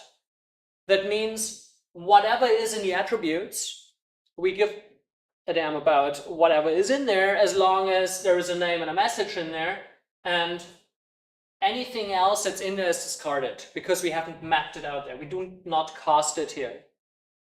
So you can push in a big map and it will only take those two keys. Then we validate them. We say it's required to have a name and a message, and then we have the validate length message minimum 2. So these are the things that we define in a change set. And that's exactly the change set we're now referencing down here for the form validation later on. So this is exactly the same thing. We put in an empty message struct and an empty map because we don't have any data yet. So this will just give us a change set that doesn't do anything. Cool. The next step is that we've got two variables that we somehow have to get into the front end. We need to tell the live view there is some data for you. And we do that with an assign. So we assign to the socket. The socket is the central thing. Remember the dispatch pipeline? We've got a whole lot of things that just slot into the dispatch pipeline. So at any given time you want to put something on a pipeline, you need to assign it to the socket. That's the only data structure we're passing through. So we assign to the socket a change set. This is this one. And a messages thing list that is this message list. So now in the front end we have a change set and a messages that we can use as parameters or as variables and pull them out in the template. So the change set in this case is basically the validated message to add into the list of messages. It's basically a validator. So we can then push data into that change set, validate it, and so we'll get to that. I just mean because like when you, the change set function takes whatever message you feed it and then applies those things to it. Yeah. And looks like it just implicitly returns the message that's been piped through the validation. So I'm assuming the validated message is what's getting returned back when you say Exactly. change set. So basically the last one is, here's the socket we're working with, and then change set is gonna be the new validated message, and messages is the list of No. messages. There's a function. We've just got a function here. Oh, because it's not being fed any particular message. Exactly. We haven't done anything with it yet. Okay, So we're just feeding that function in there. gotcha. No ever complicating. Good. So let's go into the template. In the template, we now need to have a way to show messages, and we have to have a way of adding messages. So in order to show messages, let's create, so we've got the messages HTML Henriques file that we played around with. It currently just has an H1 element in it. That's in the live folder. So HTML.Henriques, that's your, it's not called messages for us, it's called something messages, that. So open up that HTML Henriques file and add these lines. So what are they doing? We've got a few cool things going on in here. In file that tried the H1. Exactly. That's currently only has an H1 in it. Add all of that stuff, and we go through it line by line. phx update append tells, we'll get into that later. Forget about the append. It's a cool feature, too complicated now. We come to that with the update function. We've got a for loop in here. So we have this list of messages that we push into it because we did our database query, pull all the messages out, changed the order, and now we've got this messages file that we assign to the socket. This messages variable that we assign to the socket. So we now take that apart and say for messages, for message in messages. So funny way of writing it. We've got the messages list, and we assign that to a for loop message, basically. Do single or double quotes matter? I noticed there's both. They do a lot, always double quotes. What about the one on the left? That That's what made me ask. is a typo. Okay, Yeah, always double quotes. always double quotes. In this context, not as tricky, but there are contexts where double quotes really, really matter. We'll get there. So we've got this for loop that takes the messages apart, and for every element in the messages list gives us a variable message that we can now work with. So we've got a message.id. ID field is automatically generated for everything that you add to the database. You don't need to worry about primary keys. It's just done for you. So we've got a list item that has an ID that's called message and then message ID. So the first thing to note here is if you've got a string that you give to a property, like in normal HTML, you just double quote it and put it in. But if you've got a variable or a function or something that you want to give it, you need to put it into the curly braces. So in this case, we've got the curly braces, and then we've got a string in there that's message dash, and then we have a string interpolation that's hash curly braces. This is how you do string interpolation within a string for variable names. So we take the message map that we are getting. So messages is a list of messages. Within the messages list, we've got elements, and every element is a map. And this map has an ID, has a name, and a message. The name and message are the two fields that we've defined. ID is one that we auto-generated. And then you've got also an inserted at and updated at that was the timestamps line that we had in there. So we've got a li with ID, message, message ID. We've got a message.name, a message.message. All that does is this renders a line item in an unordered list with a unique message ID with a message name, colon, message. And because it's Elixir, we've got a do end block, and we've got a for to lead into that. There is an important thing here. This for has an equals, even though we're not printing anything here directly. But if we would not put equals here, it would get optimized out. So we need to have that equals. However, the end block doesn't need one because we've already started. This is there. The interpreter knows this is a null or an Elixir thing, or Elixir statement. So I need the end block. Everything that is outputting something has the equals. But we need to start it with an equals as well. I find it a bug. Others say it's intentional. I don't know. For me, it doesn't make much sense. But I think it comes from reading, right? probably. What is the return value of this for entity? The side effect of all the stuff in here. There is no. So this is just generating lines. Yes, so the for statement itself does not have a return value No. in this case. No. So which then would get printed. Exactly. Yeah, but there is no the thing that gets printed is the thing that's inside of it. You have to lead it in with an equals, otherwise it gets optimized out. I don't know. I find it because yeah. The other thing we have in here is a form, and there we start to get actually into the fun parts of Elixir, of the Phoenix framework in the current version of it.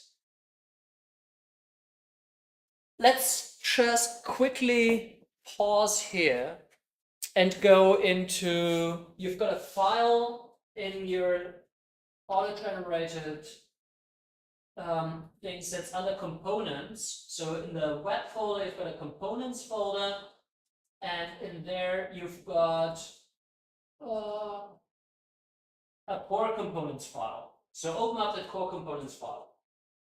Big file with core components that are pre-styled, pre-function, like a whole lot of functionality that you can pull in that defines tables, defines forms, defines buttons, defines links, defines whatever, like loads of predefined things that you can pull in with this special syntax.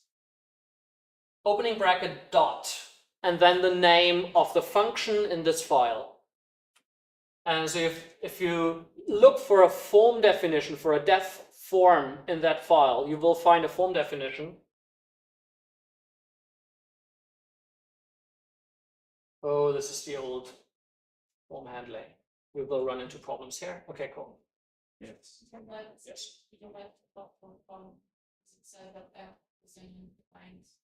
Yeah. Yep. We need to have form in here, and should we have to rewrite that form to the new syntax? It says about the top statements that the appends methods deprecated. On my up here. Yeah. Okay, take that out. That is because we now have streams. Yes. Yeah. Okay. So we'll just take out the checks, update, append. Yeah, phx update append. Take that out for now. And I'm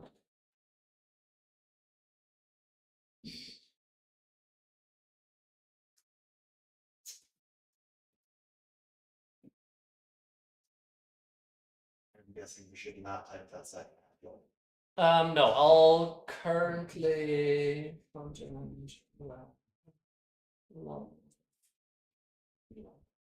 we could generate it.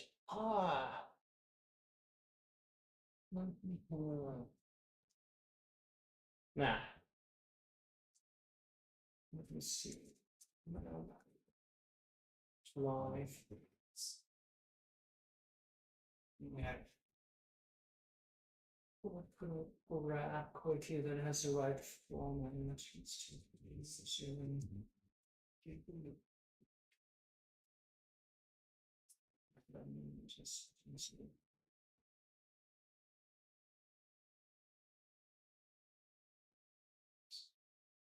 okay.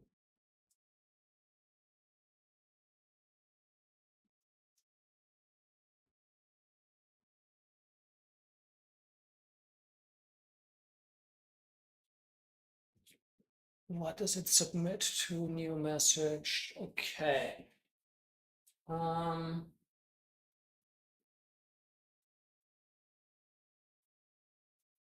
We put that into, where are we? 8. So this is how a current form looks like with the new syntax. There is a thing called simple form in the meantime that's a bit easier to work with. Screen, here.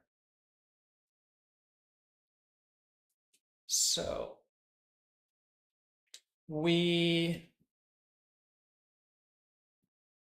actually, there is a form before we go into render. There was Control F. We need to do something to the form. On mount, change set socket to form, exactly. So there is a to form call that we have to call with our current version of form handling that changed the last version. So as I said, Phoenix live view is currently undergoing a few final changes before it hits 1.0. And 1.0 is it released already, or does it come in the next few weeks? I've lost track. It's RC1? Okay, cool. So the changes are still there, but that's why the documentation is not quite up to date. They're currently running pretty quickly through tidying up the last few things that they've seen over the last, I don't know, live view has been out for 3 or 4 years. So they've been going through a few of the last changes before hitting 1.0, and then the interface is stable. And they're very religious about that. This is not JavaScript land where like an interface is stable for 3 weeks and then goes like, yeah, actually, by the way, here's a new thing. So they're very, very religious about when it is stable, it stays stable. But we've changed recently to go from assigning a change set to a form, like you do here, further down, to calling a toForm function, which makes it easier to have forms that are not dependent on database schemas. So often you've got a simple form where you don't have a database at all, nowhere, but you still want to have some basic validation on it. And in order to do that without needing to define a full schema, they've rewritten how the form handling is working in the backend. So for that to work, for the change set version to still work, they've introduced this toForm function that we need to call on message. So we've got this message change set message construct up here that returns a change set. Add a pipe, this line, toForm to the end of that. And then we can leave the rest as it is. We don't need to worry too much about it. Where will pipe? toForm. A message install method. Where is that? Back after this. So change set message. Just add this, a pipe, toForm.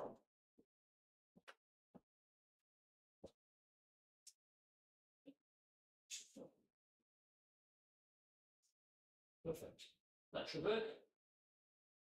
So compile, let's compile, yeah. That's the first thing we need to change. Then the form we need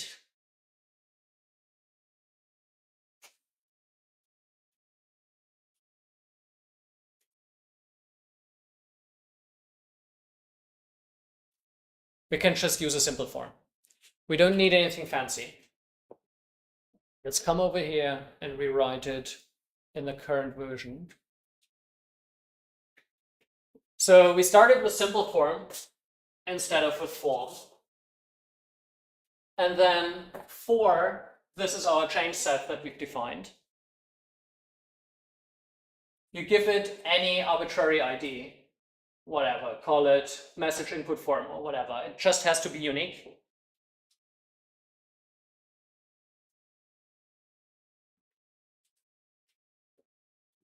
Then we've got. We need the for ID action, all that stuff, right? So we've got a phx submit and a phx hook. We don't need the hook, but we need the phx submit. So we've got a phx submit and that is, in our case, phx submit is new message. You don't need the action, you don't need the method, you don't need change.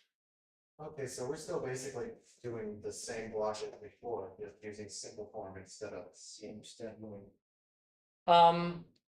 Yep. Is there a 4 in there? Yeah, for That, we don't need the let. Sorry? Content inside the form has to change. Yeah, the content inside the form will change.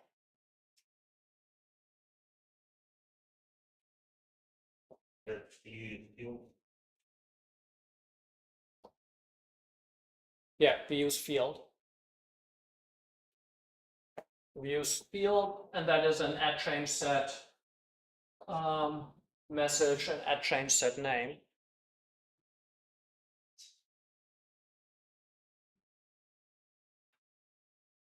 You said we don't need the submit, right? Or no, we don't need the PH. We need this. we need this. Split. The two form is supposed to be at the end of the change set. Oh, Yes. Yes.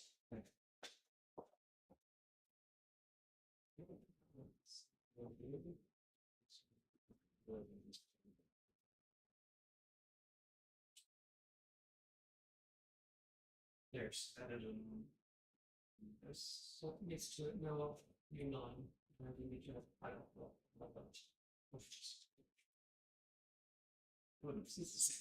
With JavaScript. Yeah.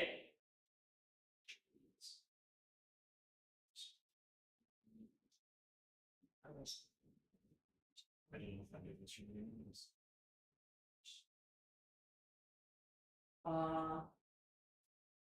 Yeah, we need to know. we move up there.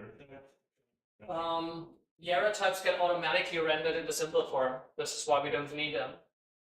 So all you need is say if it's required or not. So for us, both are required. So the input field just looks like that and it automatically renders the errors. And you use the button to Yeah. come up with loss. Does anyone have the form working and can post it into the chat? Figure out how much of which we make from one side versus. Yeah. There should be a PHX button, Meaning that action. and the button says something like, wrong. Yeah. Times text. Label. Choose.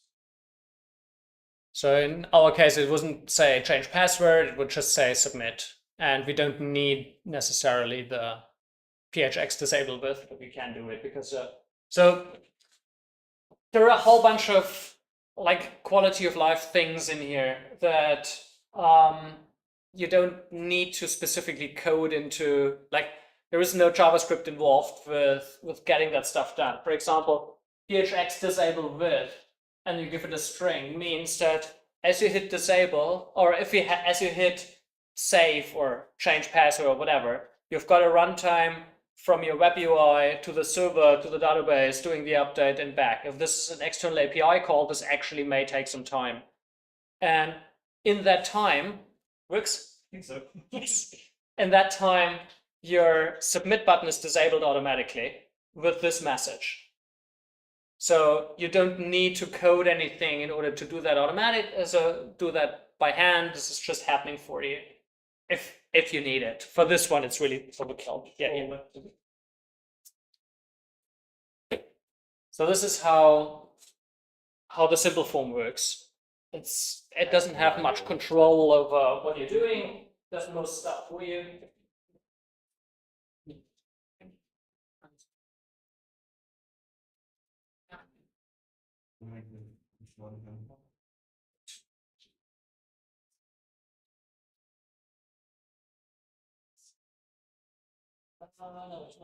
So go there and have this become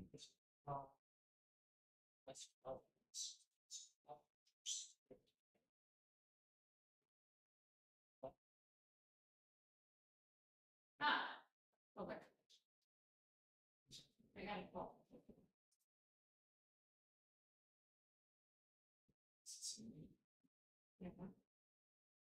No route found for posts. He tries. Might submit doesn't. Yes, because we haven't defined the rest yet. Yes. Figured out how to make it walk. Trying to figure out how much of this we're supposed to type versus how much of the other one we're supposed to type, and in which. No, yeah, not very usual. Just all that. How do I make it right?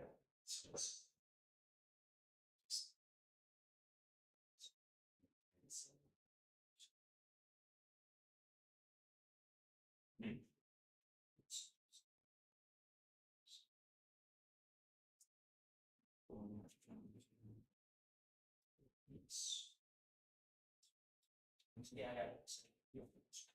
so that's beautiful. Has anyone got a working version that can post into the Discord channel? Mine roots are not good.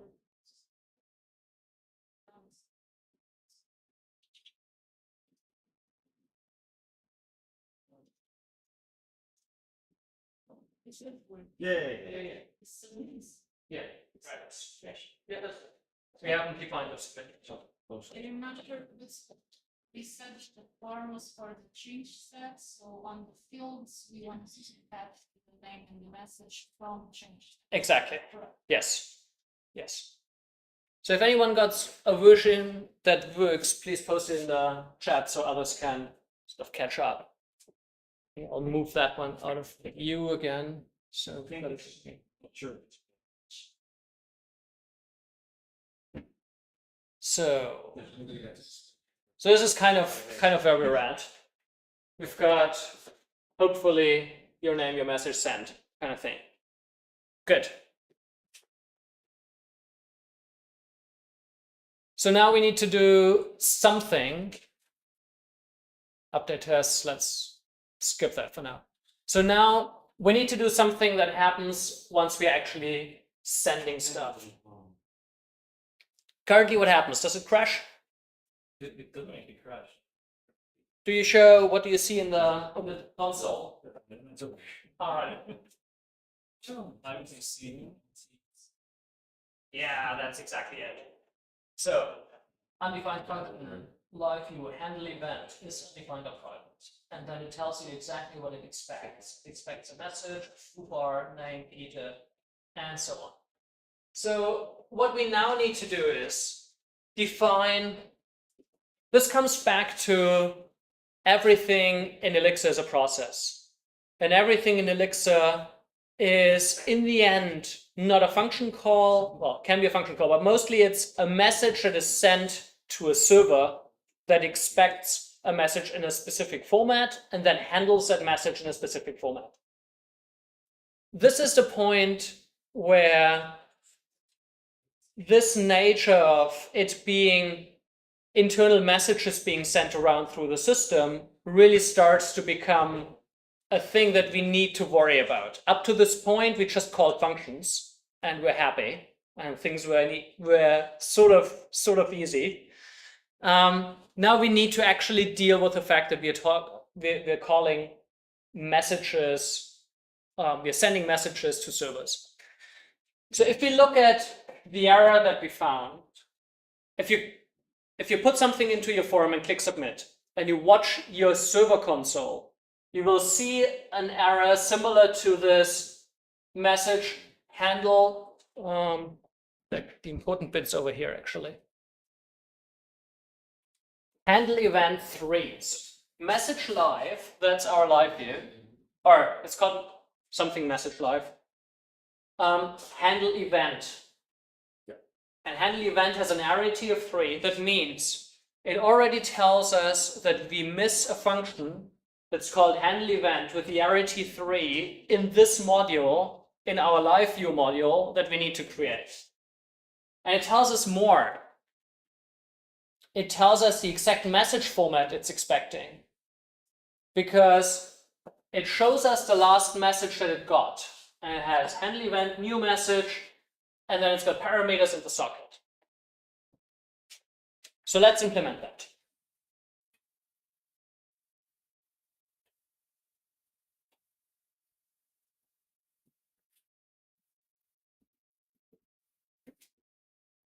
We need, in our live view, a handle event function that has the following syntax. It catches a string called new message. I think that's the one that we put into how. This is where it depends on your form what you put in there. But there is a phx submit function in your form. Sorry, you want to find one? Yeah, in form. The submit new message. Yeah, cool. So there's a phx submit function in your form that is called, that puts a string out that's new message or whatever you call it. And that is the first parameter for the handle event function. So handle event function captures this first string, new message, then captures the parameters that we push through from the form. In this case, we map out message. So it nests everything under this message keyword. This is a string, not an atom. So you've got double quotes in the arrow. And we get a socket.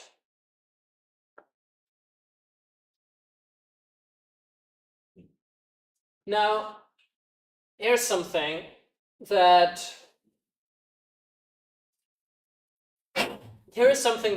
very, very typical Elixir construct. We talked a little bit about a lot of functions returning tuples, okay or error tuples. And this is exactly where this is coming in. So we get the parameters. In the parameters, we've got message and name. And now we assign parameters to the messages. There is an S missing for us. So messages.createMessage. That's the first alias. That's our interface module that has a create message function. And we put the parameters into the create message function. And if that creates an error, we assign the change set to the error. So the error returns a change set. And that change set tells us exactly which field had a validation error. We assign that to the socket. And if we had an OK, we just, why do they put the change set in there? Message name, params, and reply. Yeah, to delete the form. I don't think we need that anymore.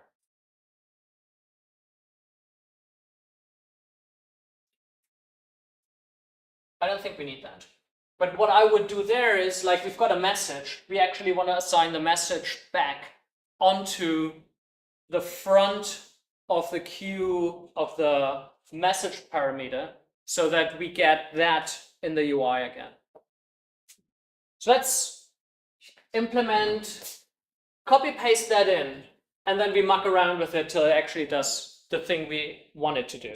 Because I don't think we need to clear the form anymore. I think that's happening for us now, automatically.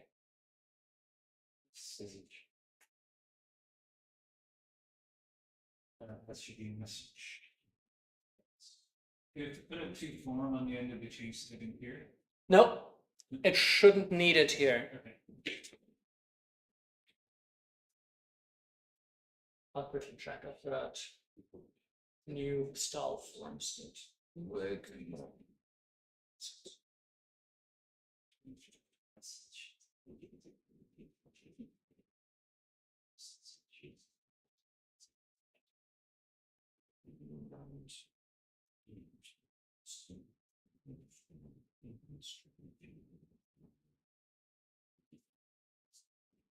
Oh, it might need a to form actually, yeah.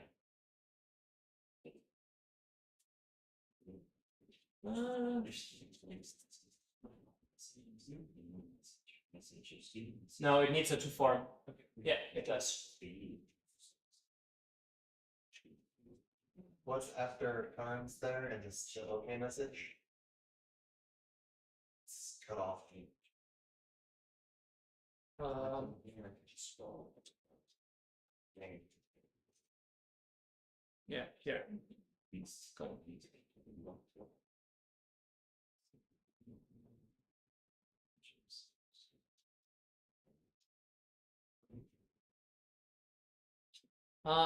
That actually keeps name within the parameters. That's why they're adding that, so that the name doesn't have to be retyped. Okay, that makes sense.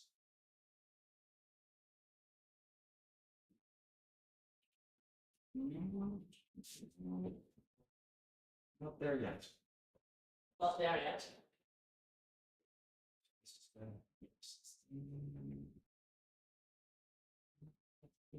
So the parameters to be a map, blah, blah. Allow with the message. Yeah, cool. Go into that so it doesn't map on the message anymore. So remove the outer part of the, so everything around the full params belongs to the fragment. This one? Yeah, but only replace it with params. Oh, yeah.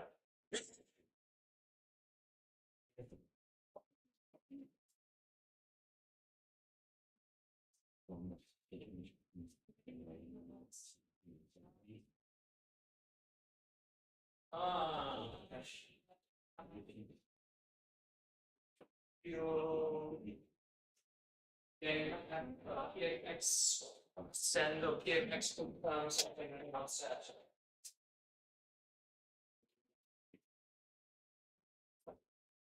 That's good. Okay, Yes, so This doesn't change unless I reload. yes, That work? yes, we haven't done that yet. This. Oh, no.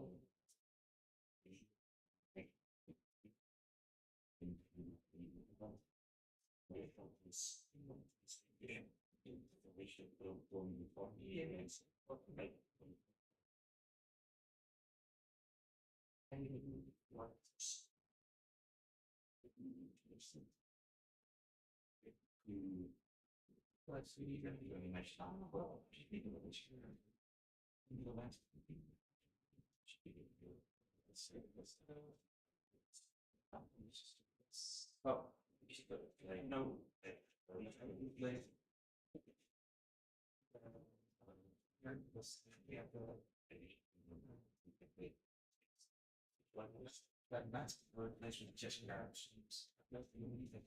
Yeah.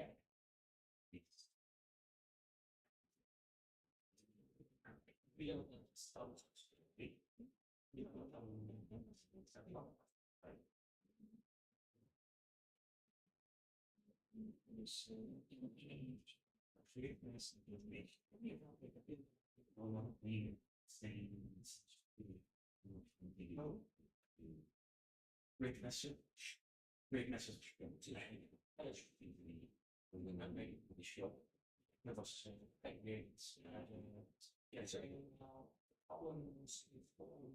Let's get one more stuff.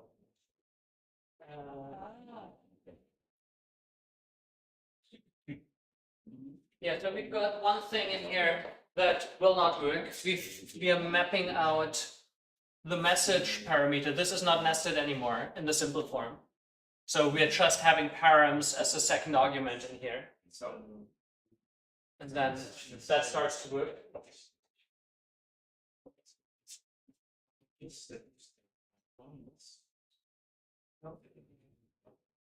No, I have this great message. I call it one of the lines. Message. Yes. The interface.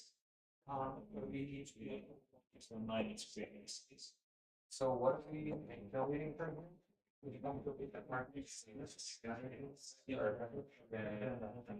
Yeah. So you need to delete everything. Right.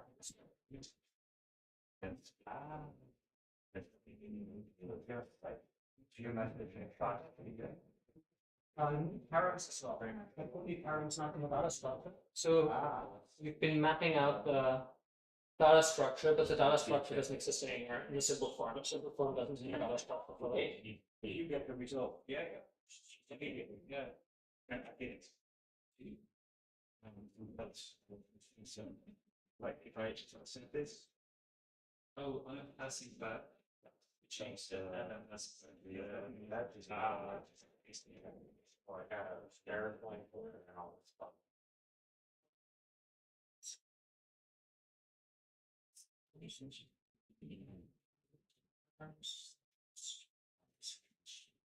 Yeah.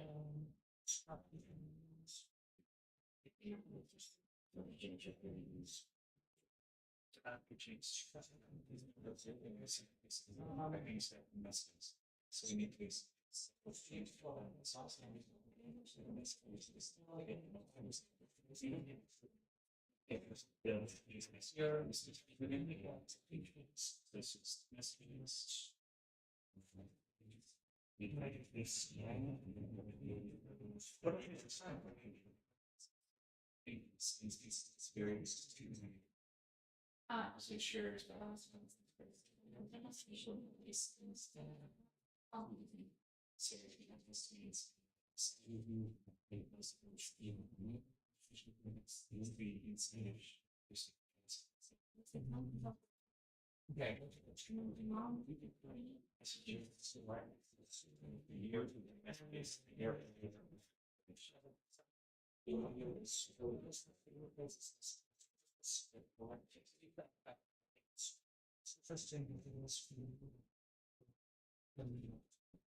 And form stays filled in then. Yeah, I guess That was not engaged, right? Oh, well, there was not actually, you know, the problem is in this case.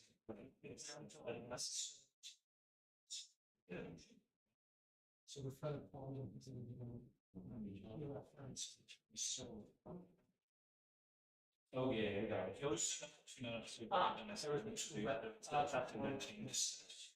So we just use put a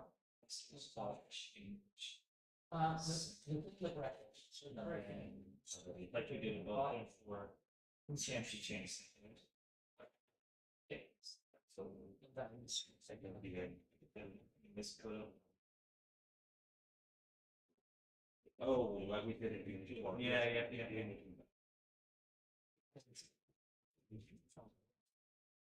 Yeah, works. Yeah.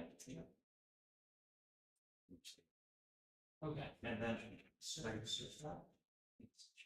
And I've seen. oh, we did it right part of food. I think we want to have a. No, we have a. Yeah, I didn't get an error at that time, but it went on display. Yeah, sure. Exactly. Were we in that thing? Really, bro.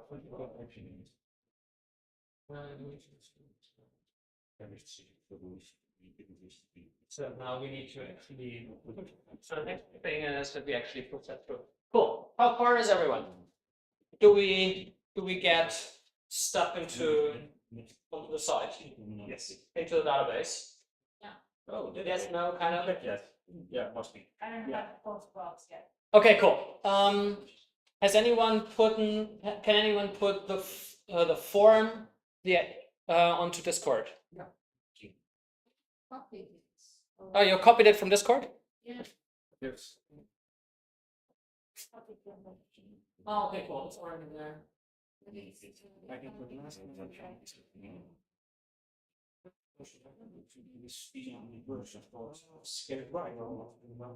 So we need to do that again. You need to do it again.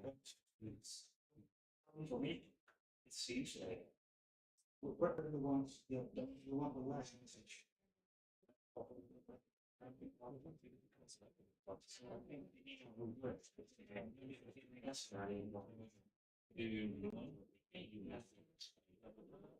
Yes. That way it's at the top. Yeah. So I can do it in reverse. So that's right. Yes. But what is the concurrency? This message is repo all message. There's what. So what is the default communication? Oh, that's negative. Oh, that's weird. What was source by default and get by the time? And that probably be literally first. Oh my god. It's like if I so see that where I'm not I think I'm actually understanding this. But like, I'm focused on the against and back of my brain for later on. But maybe you should try here. If I'm gonna be taking down the pen. Transitions. Yeah, so I move it.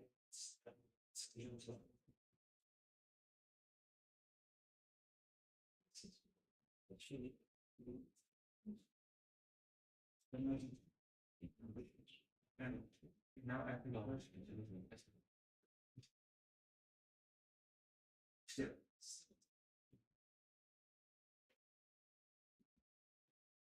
Wait, are you using speed? Okay, I'll come back to that. Yeah. Okay, let's go and have fun. So we're currently at the stage where the changes that we're pushing into the database are not actually displayed on site right away. And I hope that that's exactly the thing that they're addressing next. Let's see. Yeah, that we're working. You're working? Cool.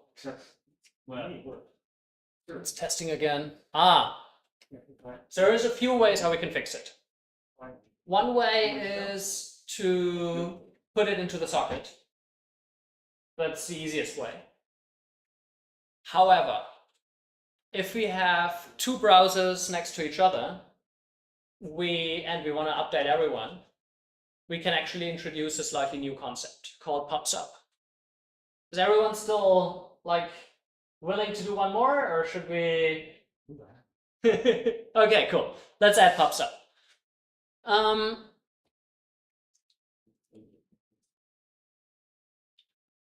not sure if we need to pull it in as a dependency. Let's try without. It might be that we actually have to. Oh no, I think it's already there. In the live view. Oh no, in the backend. Sorry, in the backend. So we've got the live view chat folder, not the _web, the standard one, where we've got our messages interface function module. So in the messages interface module, we'll add alias Phoenix pubs up, and then we do a few like wrapper functions. Add them to the bottom of your interface file. We call them subscribe, notify, OK, and notify error. So these are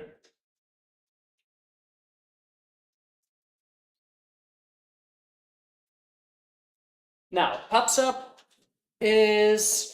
Has anyone worked with message queues? Yeah, sort of. Pubs up is a really cool thing. It's built into Phoenix. It has automatic support for a few different broadcast styles. The standard one is just broadcast to everyone. And you can use it in order to broadcast messages out to everyone, broadcast out messages through a system. A thing where you normally need like RabbitMQ or something that is actually your message queue is just built in. Don't worry about it, it's just there. So what we're doing now is we write a little wrapper that on mount, we subscribe to a message queue. And then as messages pop in, we'll just push them into the message queue. And then we subscribe the view to the message queue.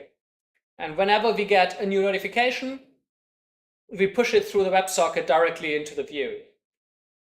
What that gives us is we've got a real-time fully distributed chat function that as people join, they read everything from the history, from the database, and then everything else from that point forward doesn't go through the database, but goes straight through the pub subsystem. So super scalable, and there's funny like experiments with PubSub. When they released PubSub, they tried to test how many messages they get through, and had for I think, a weekend, this crazy cluster that one of the hosting providers gave them is like, just go crazy, but you only have it for the weekend because money. And I think they pushed it to 10 million messages and to just like go through the cluster without latency, like without measurable latency, completely in parallel. And that's just like, okay, 2 big machines, but still, there was just one machine creating, one machine subscribing through the network, and they started, I think, with 1 million, and then it sort of slowed down, and then they found this one bug and fixed it, and then went to up 5 million. I think by 10 million, the weekend was over. And this is 10 million parallel subscribers.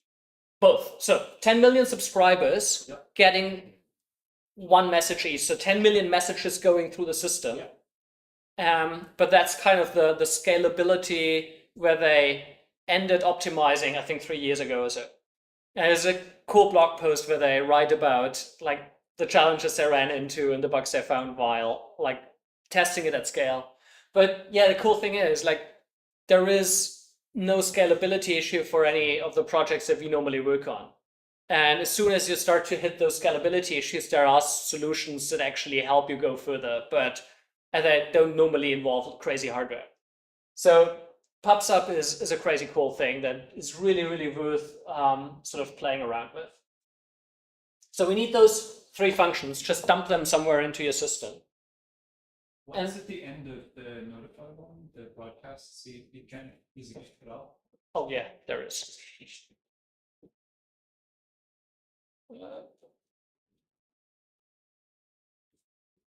So this broadcasts. So yeah, I'll quickly go through what the messages, what the functions do actually. Sorry. So the first one subscribes to a thing called live view chat PubSub. So that's the PubSub queue we are defining, and it calls it live view chat. So this is the first part. I think there is a bit missing where we're actually starting this one, but we'll see. It will probably crash or not run. So there is something in the supervisor we start. We haven't talked about supervisors yet. We'll get there. So it calls it, it subscribes to a live view chat thing. So this is a function you can call, and then whatever you call that, so the process you call that from is then subscribed to this one. So we'll get to what that means. The next step is a notify function with a header match, either for OK message or error reason. So if we've got an error, it just does an error. But if we get an OK message, it broadcasts to the live view chat the event and the message. So this one we can then put into our live view. This one we put into the mount function. We'll get there in a second. I just see if they've got something about starting it somewhere. No. Notify. Okay. Notify message created. They put that into the training set. I don't find that an ideal position. We've got our interface function where we have a create message function in there. The create message function is calling the repo insert, the change set. So this is not this is in the higher level message file, not in the lower level schema file. To the end of that, we should add notify message created. Oh, that's the same file. The file you've just added those functions to. There's a message create message function in there. No, it's file. Yeah, that's cool. Yeah, exactly. In there. Notify message created. Yeah, exactly. You're right. Fine.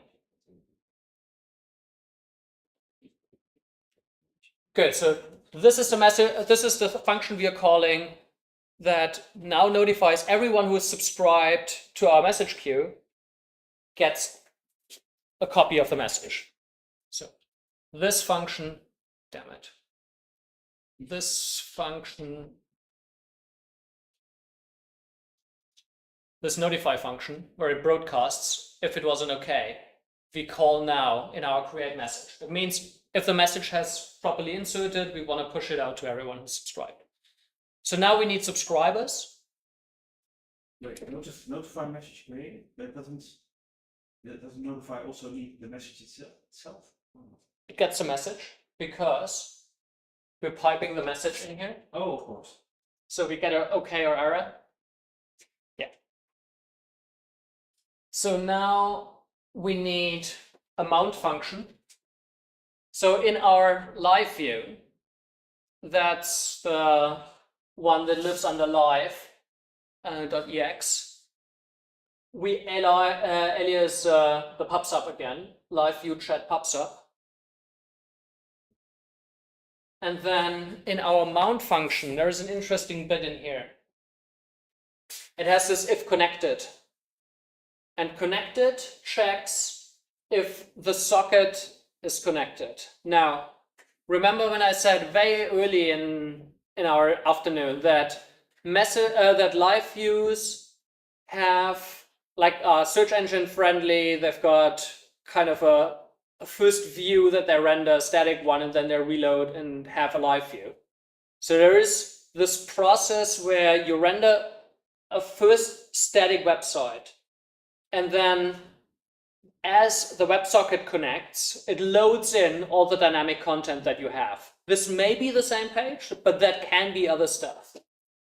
The if connected statement here checks, are we already connected through a live socket or not?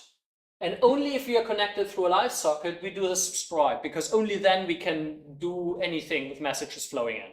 We can't do anything in a dead view scenario where we don't have a WebSocket yet. But as soon as we've got a WebSocket, please give me all the messages that are coming. So as soon as we are connected to a socket, we call the message subscribe thing. And the message subscribe thing is called probably messages subscribe. So that's in our interface function. And then nothing else changes. The only thing that changes is that we now get notified as soon as we get messages into the pub subsocket. Cool. So, two small changes. And one very important one that we need to now what are they doing here? Update handle event. That's where I stopped looking. Since the return value of create message has changed, we need to update handle event to the following. Right, because our broadcast function has changed. So the last function in our create statement is now calling broadcast and is not calling the repo insert anymore. So repo insert comes back with OK message. We don't have that tuple anymore because that's now going into the broadcast message, and the broadcast just comes back with an OK.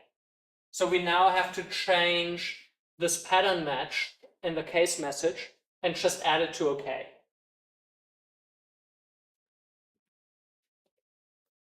That's just a side effect of having changed the pipeline. So pattern matching changes. That was not the change I was after, but good that they notified. Would have run into that. The interesting bit is this bit. So we now need a handle info. So let's go back.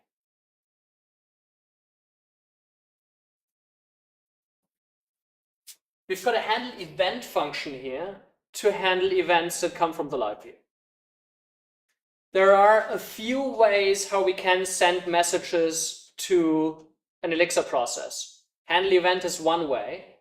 Handle info is another way. Handle info is if you've got an external process that pushes a message to another process, it always comes through with handle info. So the broadcaster is an external process. And the broadcaster is sending us messages in a format of method created and message.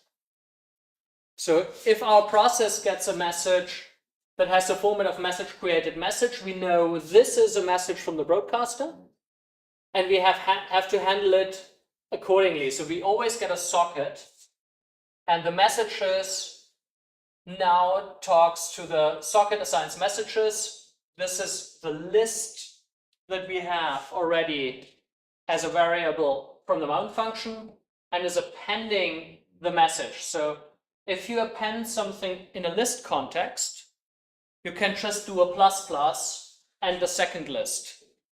The notify is giving me an error. The notify is giving you an error.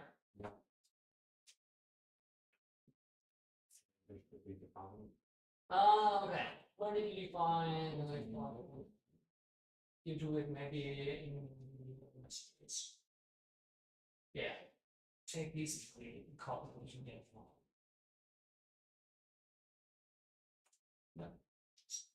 Here. From to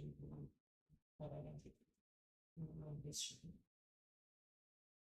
At the bottom, somewhere. And then go back to this. And this is the things. So take that out.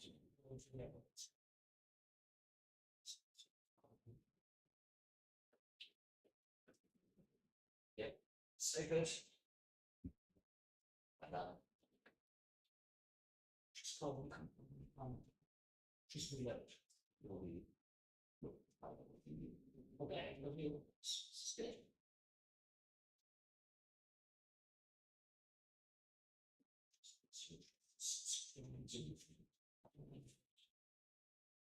Yeah. So go into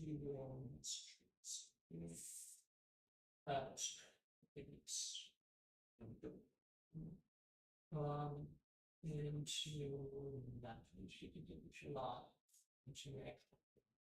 So new this yeah.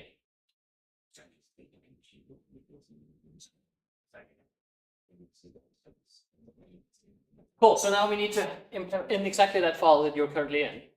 You have to implement this bit that is actually doing the notifications. So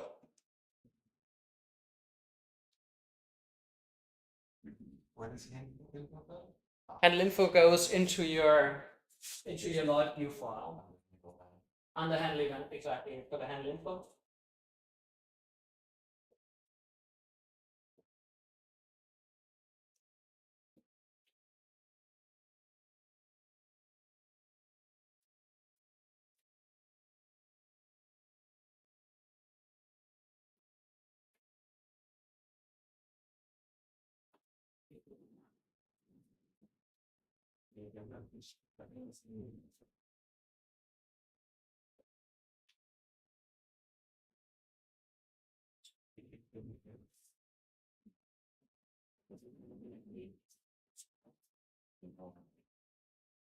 You know, that's something.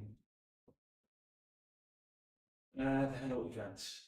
But one thing that I think that's supposed to happen is was replaced by just terms. Yeah. But then it says here it's back to that much the time.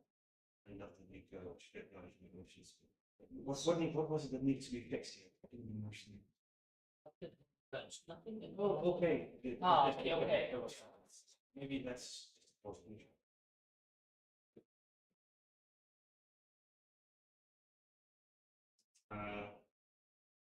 Yeah. Can you give me points after the previous with the well, it's the real one to find. Sorry. So forms of it. Does this yet to Okay. that? So we need to you need to create a handle event function. Handle sorry, what handle event is the one we currently we handle event because Here, having change stuff. So we can just reverse and then afterwards we see this change it in place.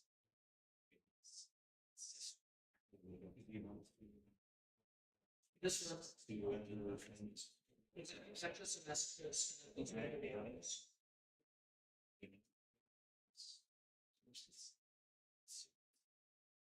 And now then this can use the nice. And the second handle info is to match the pubs fields and push them into the server.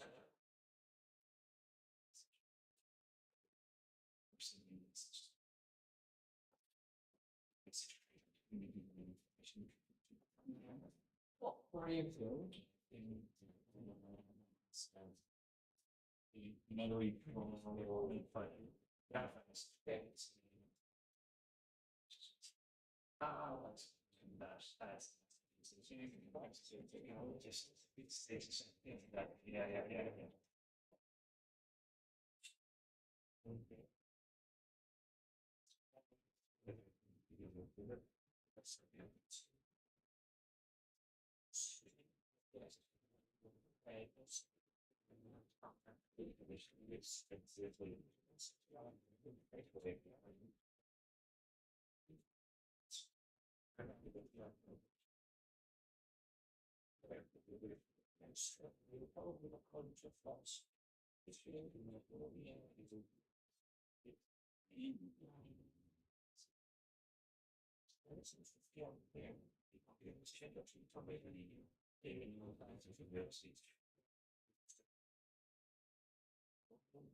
So it's very very short version. I said it's you message on Nothing happens. Sorry.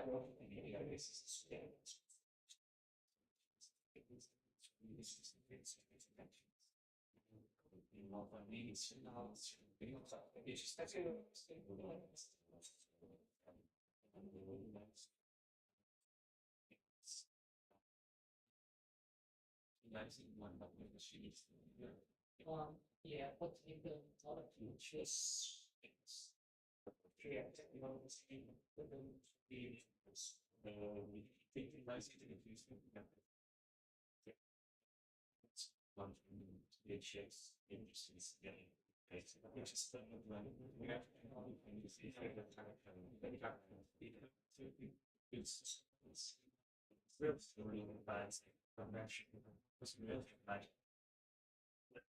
slowly back.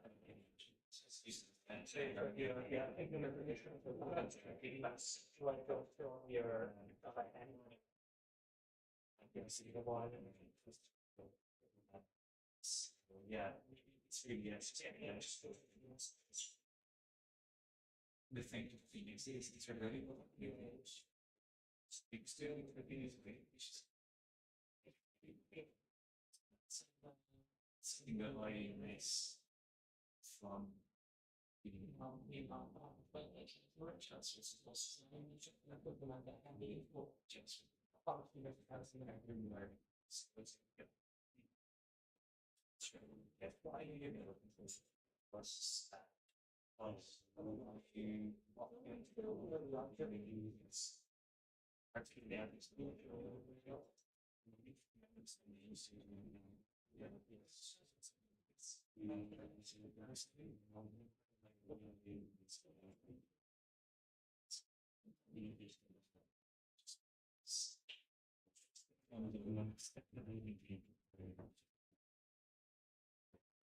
This what is actually happening here at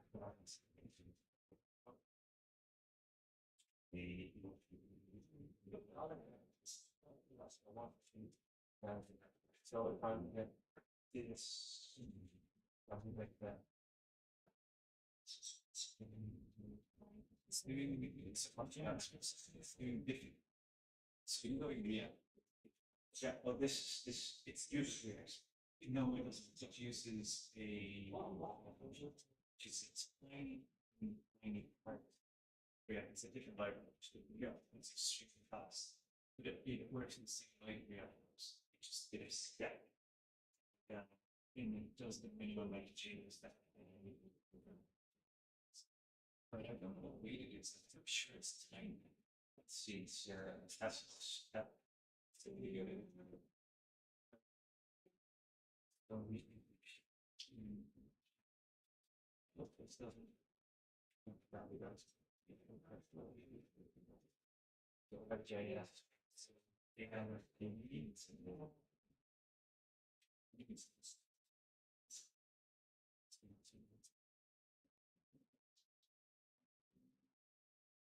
It's actually quite big. No, you need to, be in, hardware, if you really can, yes.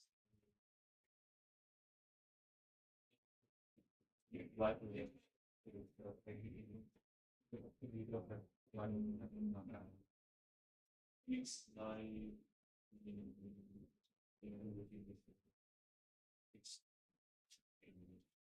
54K. It's obviously in so, and I, let's see, nice, list of what we have to division, because you know how to start this without participant struggle. I believe was I have this so far. Oh, sorry, maybe I can. If there, if you have to maybe it's yeah, you'll need to remember these. You need to update production dimensions. Do that.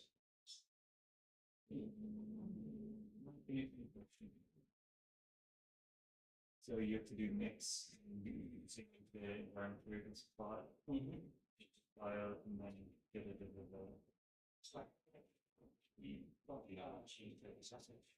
and it's in compile you don't need to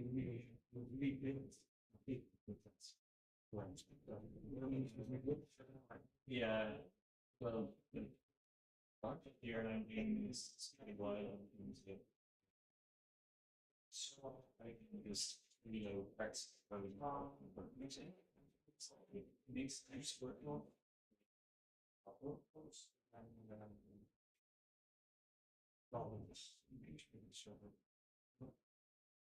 That's well, it's not like this. It's not like and the server finish usually is up in my 30 days. Yeah, please. So I can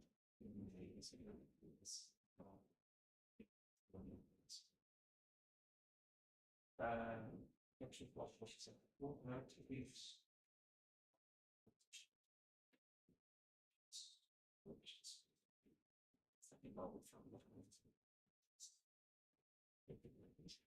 Oh yeah. Still running things.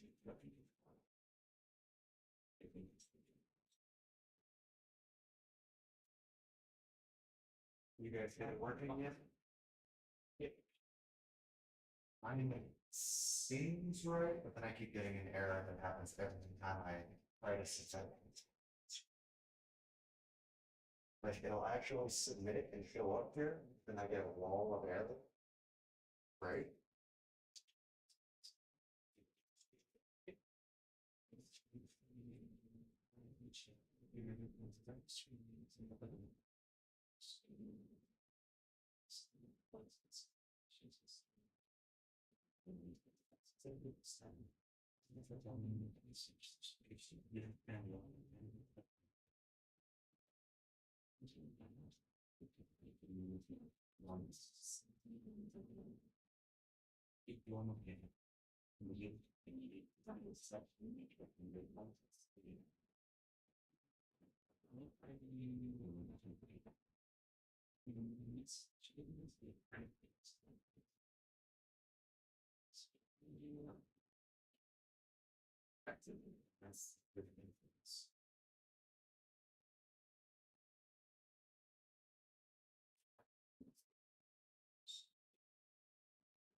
Oh, I didn't change that. The change was it was already still installed. So these three add.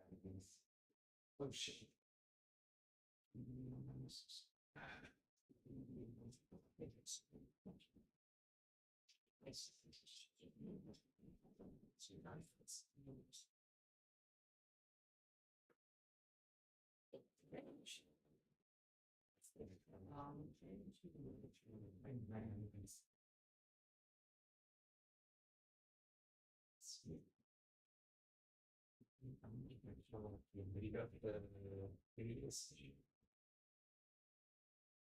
Yeah, my first note plan had originally been space but we was capital and fixed it, but and the fillable thing instead. Oh, gee,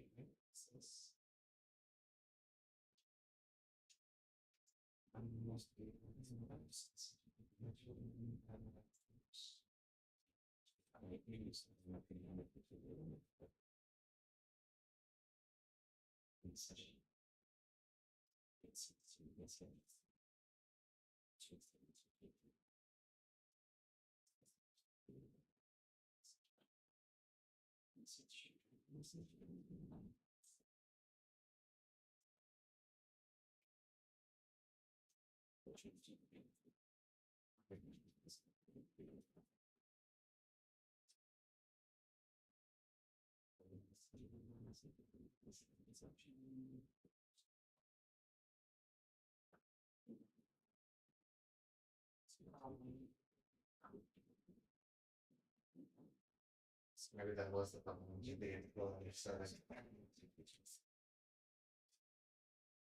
Joy of the internet. What's that? It's always a new ecosystem. Right?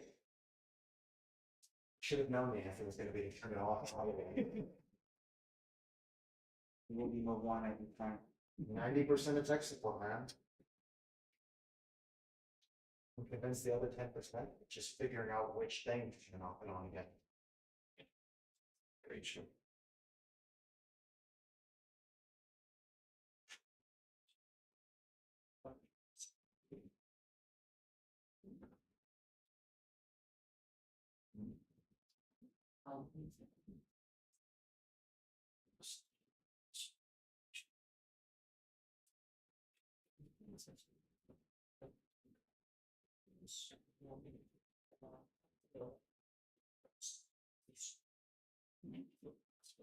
Is it working?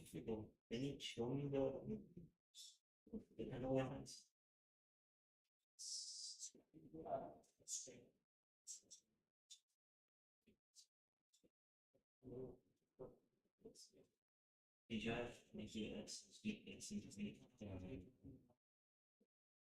Did you have the problems with posts that you try to see?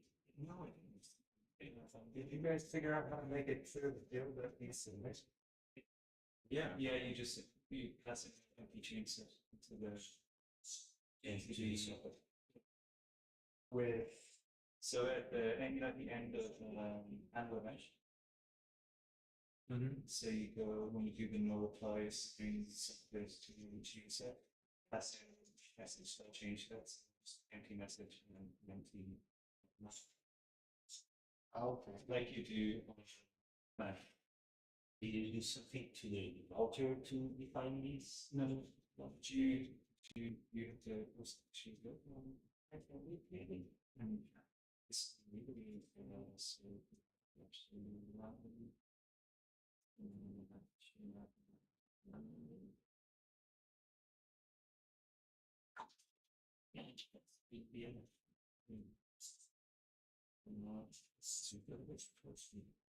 Can you show me the template suite?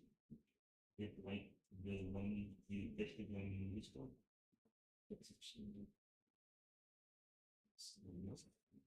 That now. So you have the HX suite. You don't need the action. Yeah. You have everything to it. Like I do.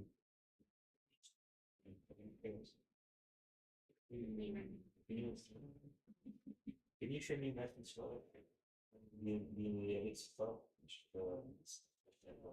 Yeah, yeah.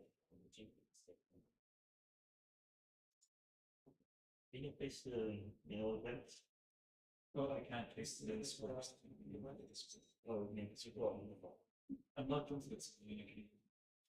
Login to again. Yeah, can be message commands. What? No. Just check for the connections.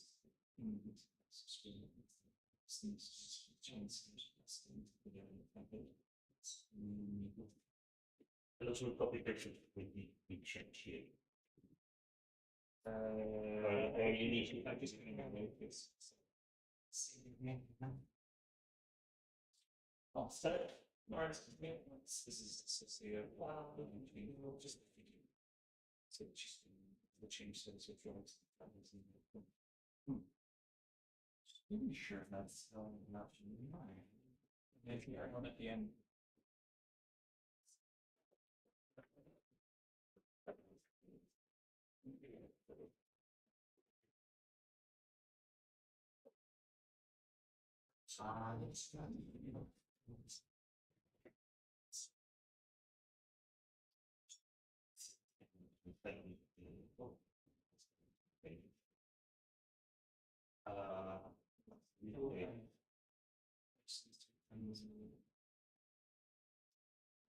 I am curious. Probably I have No, where did everyone at?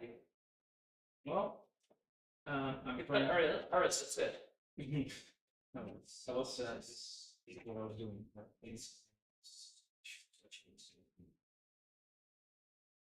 Yeah, so I've been doing you need to do this. Set mix environment production. Mix generate secrets. Do the environments. Do the derivation of environments. You want to just so yes, then mix it. Sure. Yeah. So but that's so currently it was not heavy, but before that I had something different. So I see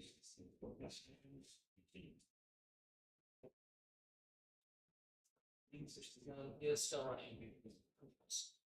I don't need to push so I was going to show you. It's getting a bit long. I think I say maybe here.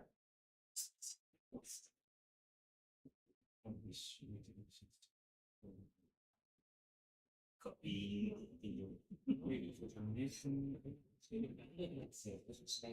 Mine looks just like yours, but when I hit enter, it adds the message and it doesn't clear the people. But we get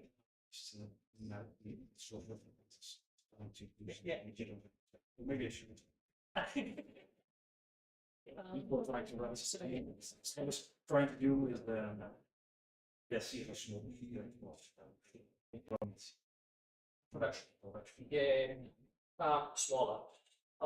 Normally a release, if you create a release, it's around about, well, the releases we run currently, they're about 150 megabyte, which is sizable. But it's got the entire event behind it. And as you can see, it's star file basically, or zip file of everything you need in order to run the thing. You just take it, you compile it for Linux, or you compile it for Windows, or you compile it for Mac OS, and it's all binaries. A precompile, you just take that tar file, throw it in the server. You don't need to install anything other than it's fully self-contained and you run it. wire of the exemption. So I think Yeah.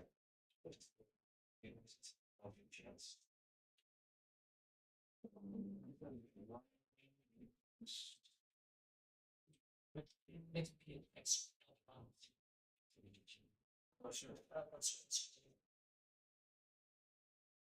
This works again, no down to the ones. Okay, so happiness here. Yes. No. I didn't know. I didn't do a and I didn't do a loop compound. Yeah, so that's load penalty at once. Here, So yeah, It's not up to us. Yeah, you get that down quite a bit. Yeah. Go to Local.foundation.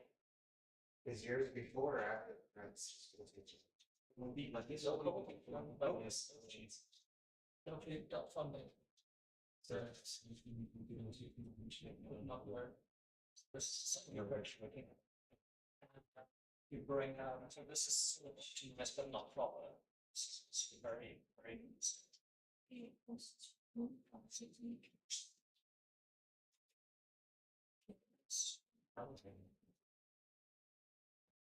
that's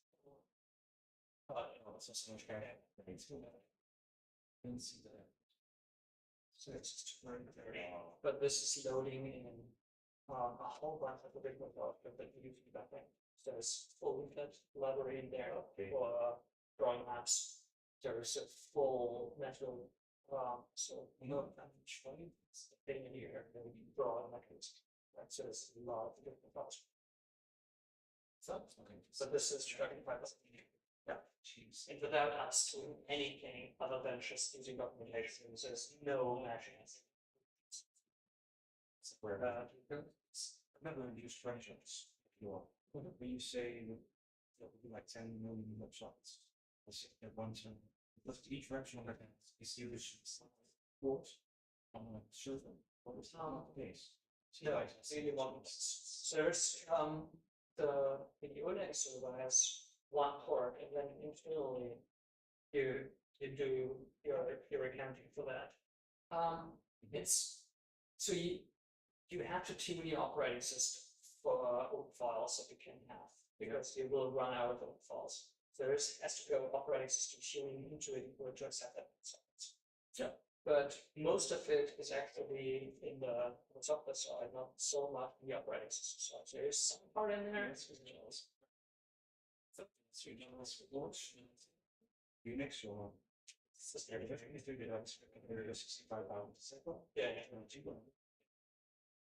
and fine, this is an HTTP server, this is a port say A, you have a connection, full connection of A, but then you have like a better response socket. very response socket. Is that also limited to 65 or No. I'll grab. I'll see if I can dig it up. Maybe that might be a funding question, but Yeah. I was always wondering about it, about these systems that handle big chats that handle millions of connections today. They require 1 million divided by 32,000 servers. Well, IPFS, I should say. That's actually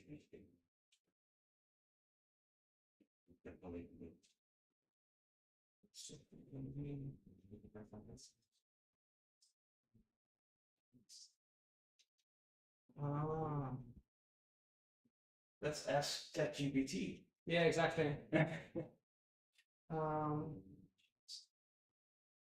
Let me use DuckDuckGo.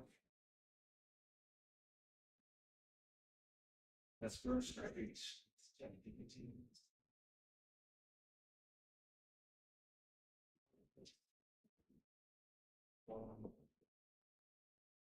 Trying to figure out why I can message here. It adds it to the list here, but it doesn't clear the fields. Okay. Going here, where your event. You paste it. Message. Oh, you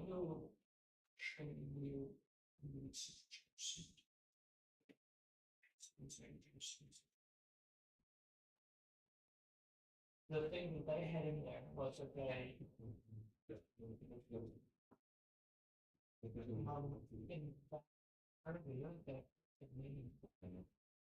Mine originally did too. Yeah, exactly.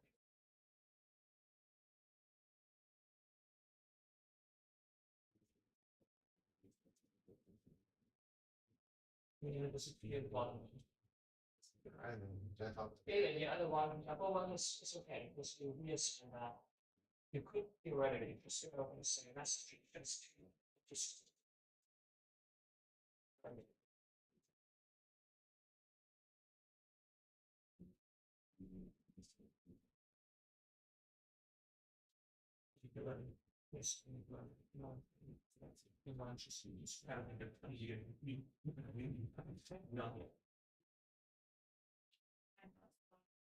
Which kind of completely develop is to knowledge to that books developed.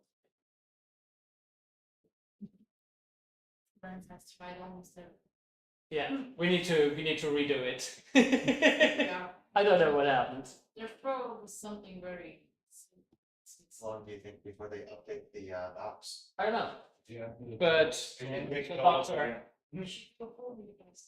exactly. We'll request with everything with your code base from today. So did we end up in a point where some of you have a working system? Yes, yes. No. What's the what do you like? What don't you like? That's always interesting to me. Is it kind of? Did you start to get a feeling for it, or is it still very weird? It makes sense. You just need to understand the conventions. Mhm. It knits together. It's a little bit opaque in terms of when you're first coming at it, right? Like Yeah. It feels a little magic, but it's just convention, right? We did power through quite a bit of stuff as well. Yeah. It's like I tried to explain concepts as we went, but it was a lot of One concepts. thing that like I've completely bought into like Elixir as a really nice ecosystem. One thing I don't like about it is I hate syntax. It's one of the like noisiest syntax ever come across. Right. You should learn those. That's just it's like a personal thing. Maybe get from email. Yeah, I have actually. Yeah. Recently, it looks really. Yeah, Gleam looks very pretty, but if Elixir is too noisy, just maybe look at Erlang. Like honestly, Yeah. the Erlang syntax is, in my view, still. I've coded a lot of Erlang, so I can read it fluent and write it fluent, and it's just for me so much more tourist. Yeah. So it's not as verbose. Just Yeah, because like I started in Ruby and it was the thing about Ruby I hated. And in Ruby actually you can write Ruby code that's a bit more like concise. Yeah. Yeah. But like it's funny because part of why Jose does it that way is to make it like more approachable for beginners. Yes. And that's brilliant, and that's what kind of drives the entire ecosystem, right? Yeah. But at the same time, it's just one of those things, right? Yep. Yeah. Now, for me, the thing that keeps selling me on Elixir is that just the whole standard libraries and all the stuff around it, like PubSub. It's just there. You don't need to think about it. You just pull it in. And then Presence is another one that we could have pulled into that one, where it just have, like, you see everyone who's online and it just works and you don't need to think about it. Just crazy complex maths underneath. And you just, well, just works. Whatever. But what's the experience for other experiences, other inputs? A little bit arcane, but I'm not sure how much of that was just because we're trying to figure out like what actually works versus what's written in the docs, just because they're a little bit different. Yeah. I feel like once the docs are updated and we can actually refer to like explanations of what's going on, it'll probably be a lot simpler. Yeah. Yeah, I'll probably go through and do a bunch of pull requests against it just to make sure that the stuff that we just stumble upon is actually updated in here. Yeah, to me, superficially, it looks very real. Still. Yeah. Well, I can believe that under the hood that's not the case at all. It's Yeah. the convention Yeah. over operation. Yeah. A lot of these concepts are folded. The most common description is Erlang with Ruby syntax. Maybe. Yeah. Is Erlang functional language as well? Yeah. Very much so. The most I've heard about Erlang that makes it difficult is specifically for like web programming is it's because it includes strings. Is that still the case? That is a very interesting point. So remember when I told you always use double quotes Yeah. and don't question it for now? If you use a string with single quotes, it is a care list. And a care list is what the Erlang implementations use. A care list is nothing else than a list of ASCII code points. So literally a list of numbers. And that is a very efficient representation internally, but it doesn't do Unicode, it doesn't do a lot of other things. So as long as you're in UTF-8, in UTF-7, sorry, as long as you only have ASCII characters, everything is nice and you can use care lists very efficiently. You can do crazy stuff with just concatenating strings by concatenating two lists, and you can take the fifth element of a string by just go like list 5. You know, it's kind of cool. It just doesn't work that well in a modern world. Yeah. So Elixir went the other way and said, it's cool that we've got care lists, but we treat everything as a binary. And not only that, we treat a string as a UTF-8 binary. End of story. Everything is a UTF-8. And has built their standard library for string processing from the get-go with binaries in mind. And there is support for care lists. There is support for single quoted strings. As soon as you interface with Erlang, you always have to do that dance of like converting from care lists to binaries and from binaries to care lists. But in my view, like the strings in Elixir are just nicer implemented. You can use binaries in Erlang, and you can do crazy shit in Erlang or in Elixir with binary pattern matching. It's really, really good for implementing binary protocols, for example, because you can literally match byte. You do pattern matching on byte positions. And it's just, I've implemented a lot of protocols in my life. API implementation has been the thing that everyone came to me with. And it was either like nice XML APIs or crazy binary APIs. And as soon as it was crazy binary APIs, everyone was just like, here, go. And this is where Erlang and Elixir is just so mighty, it's so easy. You take a TCP header, just take it apart. You go like, these are my different parts based on the RFC. You give it names, you've got your binary blob, and then afterwards you just have variables that you work with. I've never seen anything do binary mapping as cool as Elixir and Erlang. But it means you need to be familiar what a binary is and what the binary structure is, and like it's a bit harder to work with. And this is why the Elixir guys went, okay, let's take away that complexity and just go binaries are the things we use for strings. Good decision, Henrik. Totally on board. Totally. But this is also a reason why string processing is sometimes a bit slower in Elixir than it is, for example, in Rust. When you can do it actually on a on machine level. So this is where then it makes sense to have a Rust library if you do a lot of string processing and then do that, expose that into a higher layer. This is also, so the whole NX stuff, everything that's in, that has to do with machine learning is implemented in Rust or C++.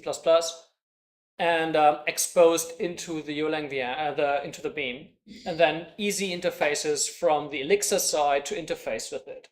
But all the heavy data lifting is happening completely outside of the Beam because the Beam's not fast enough for that. But the Beam can then add scalability to the whole thing, and that's the interesting bit. You can take a pre-trained model that you trained with your Python stack, import it into a Phoenix app and run it at scale in a Phoenix app that you would really struggle with in Python. So they've added a lot of really, really cool machine learning stuff to the language over the last few years because they saw that gap that if you want to run your models, you need something to run it and you need developers that can interface with it without needing a data scientist. So that's the niche that Elixir has carved out for them in the last few years.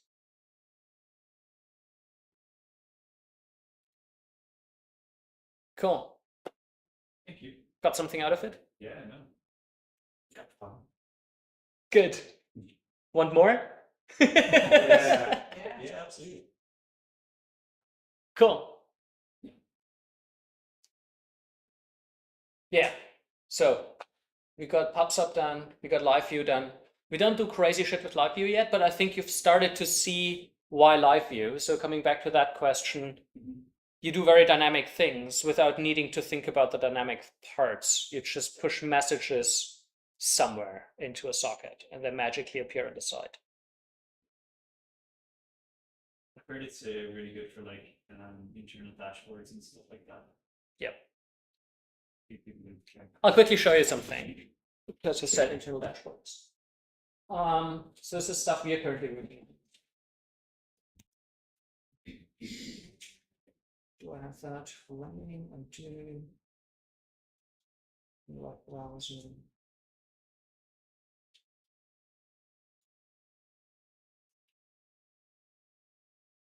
Let's see.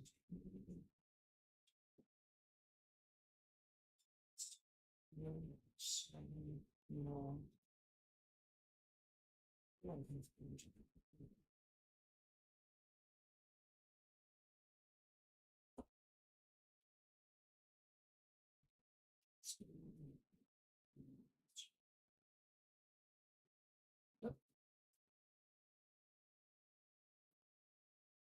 Put that onto string, right? Okay. Move that one. This was less.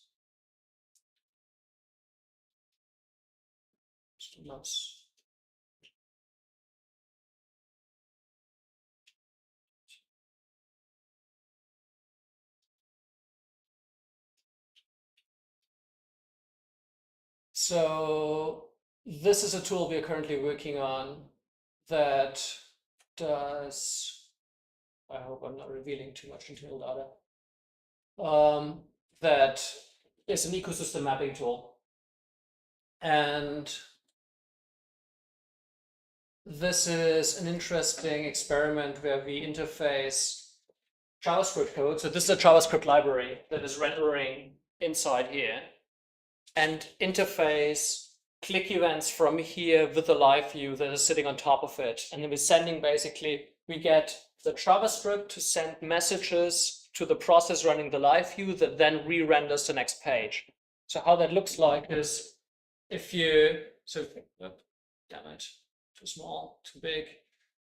Yeah, there's a lot of stuff that's currently not properly figured out. But if we look at that, we're on a page that has stuff about a company and some history. And then you click on the next node and that gives you the next page with other stuff. And all that happened in the background was we send a message from JavaScript to the live view re-renders the page. And now we've got a different graph down here showing different message. And you can sort of click through and that re-renders the next page. So you can explore an ecosystem and sort of see different shit happening. So nothing is optimized here. This is why stuff takes forever at the moment. Whoa, it's a big graph. Yeah. This is a lot of history in here. But yeah, so that's where I learned a lot about interactivity between JavaScript, live view, sending messages from one into the other and stuff like that. Have you played with electricity? No. That looks fucking amazing, but it's actually mind-blowing. Okay. It's not the first. Ooh. Two. Ah. Okay. I need to quickly. Ooh. Yeah, it's relay.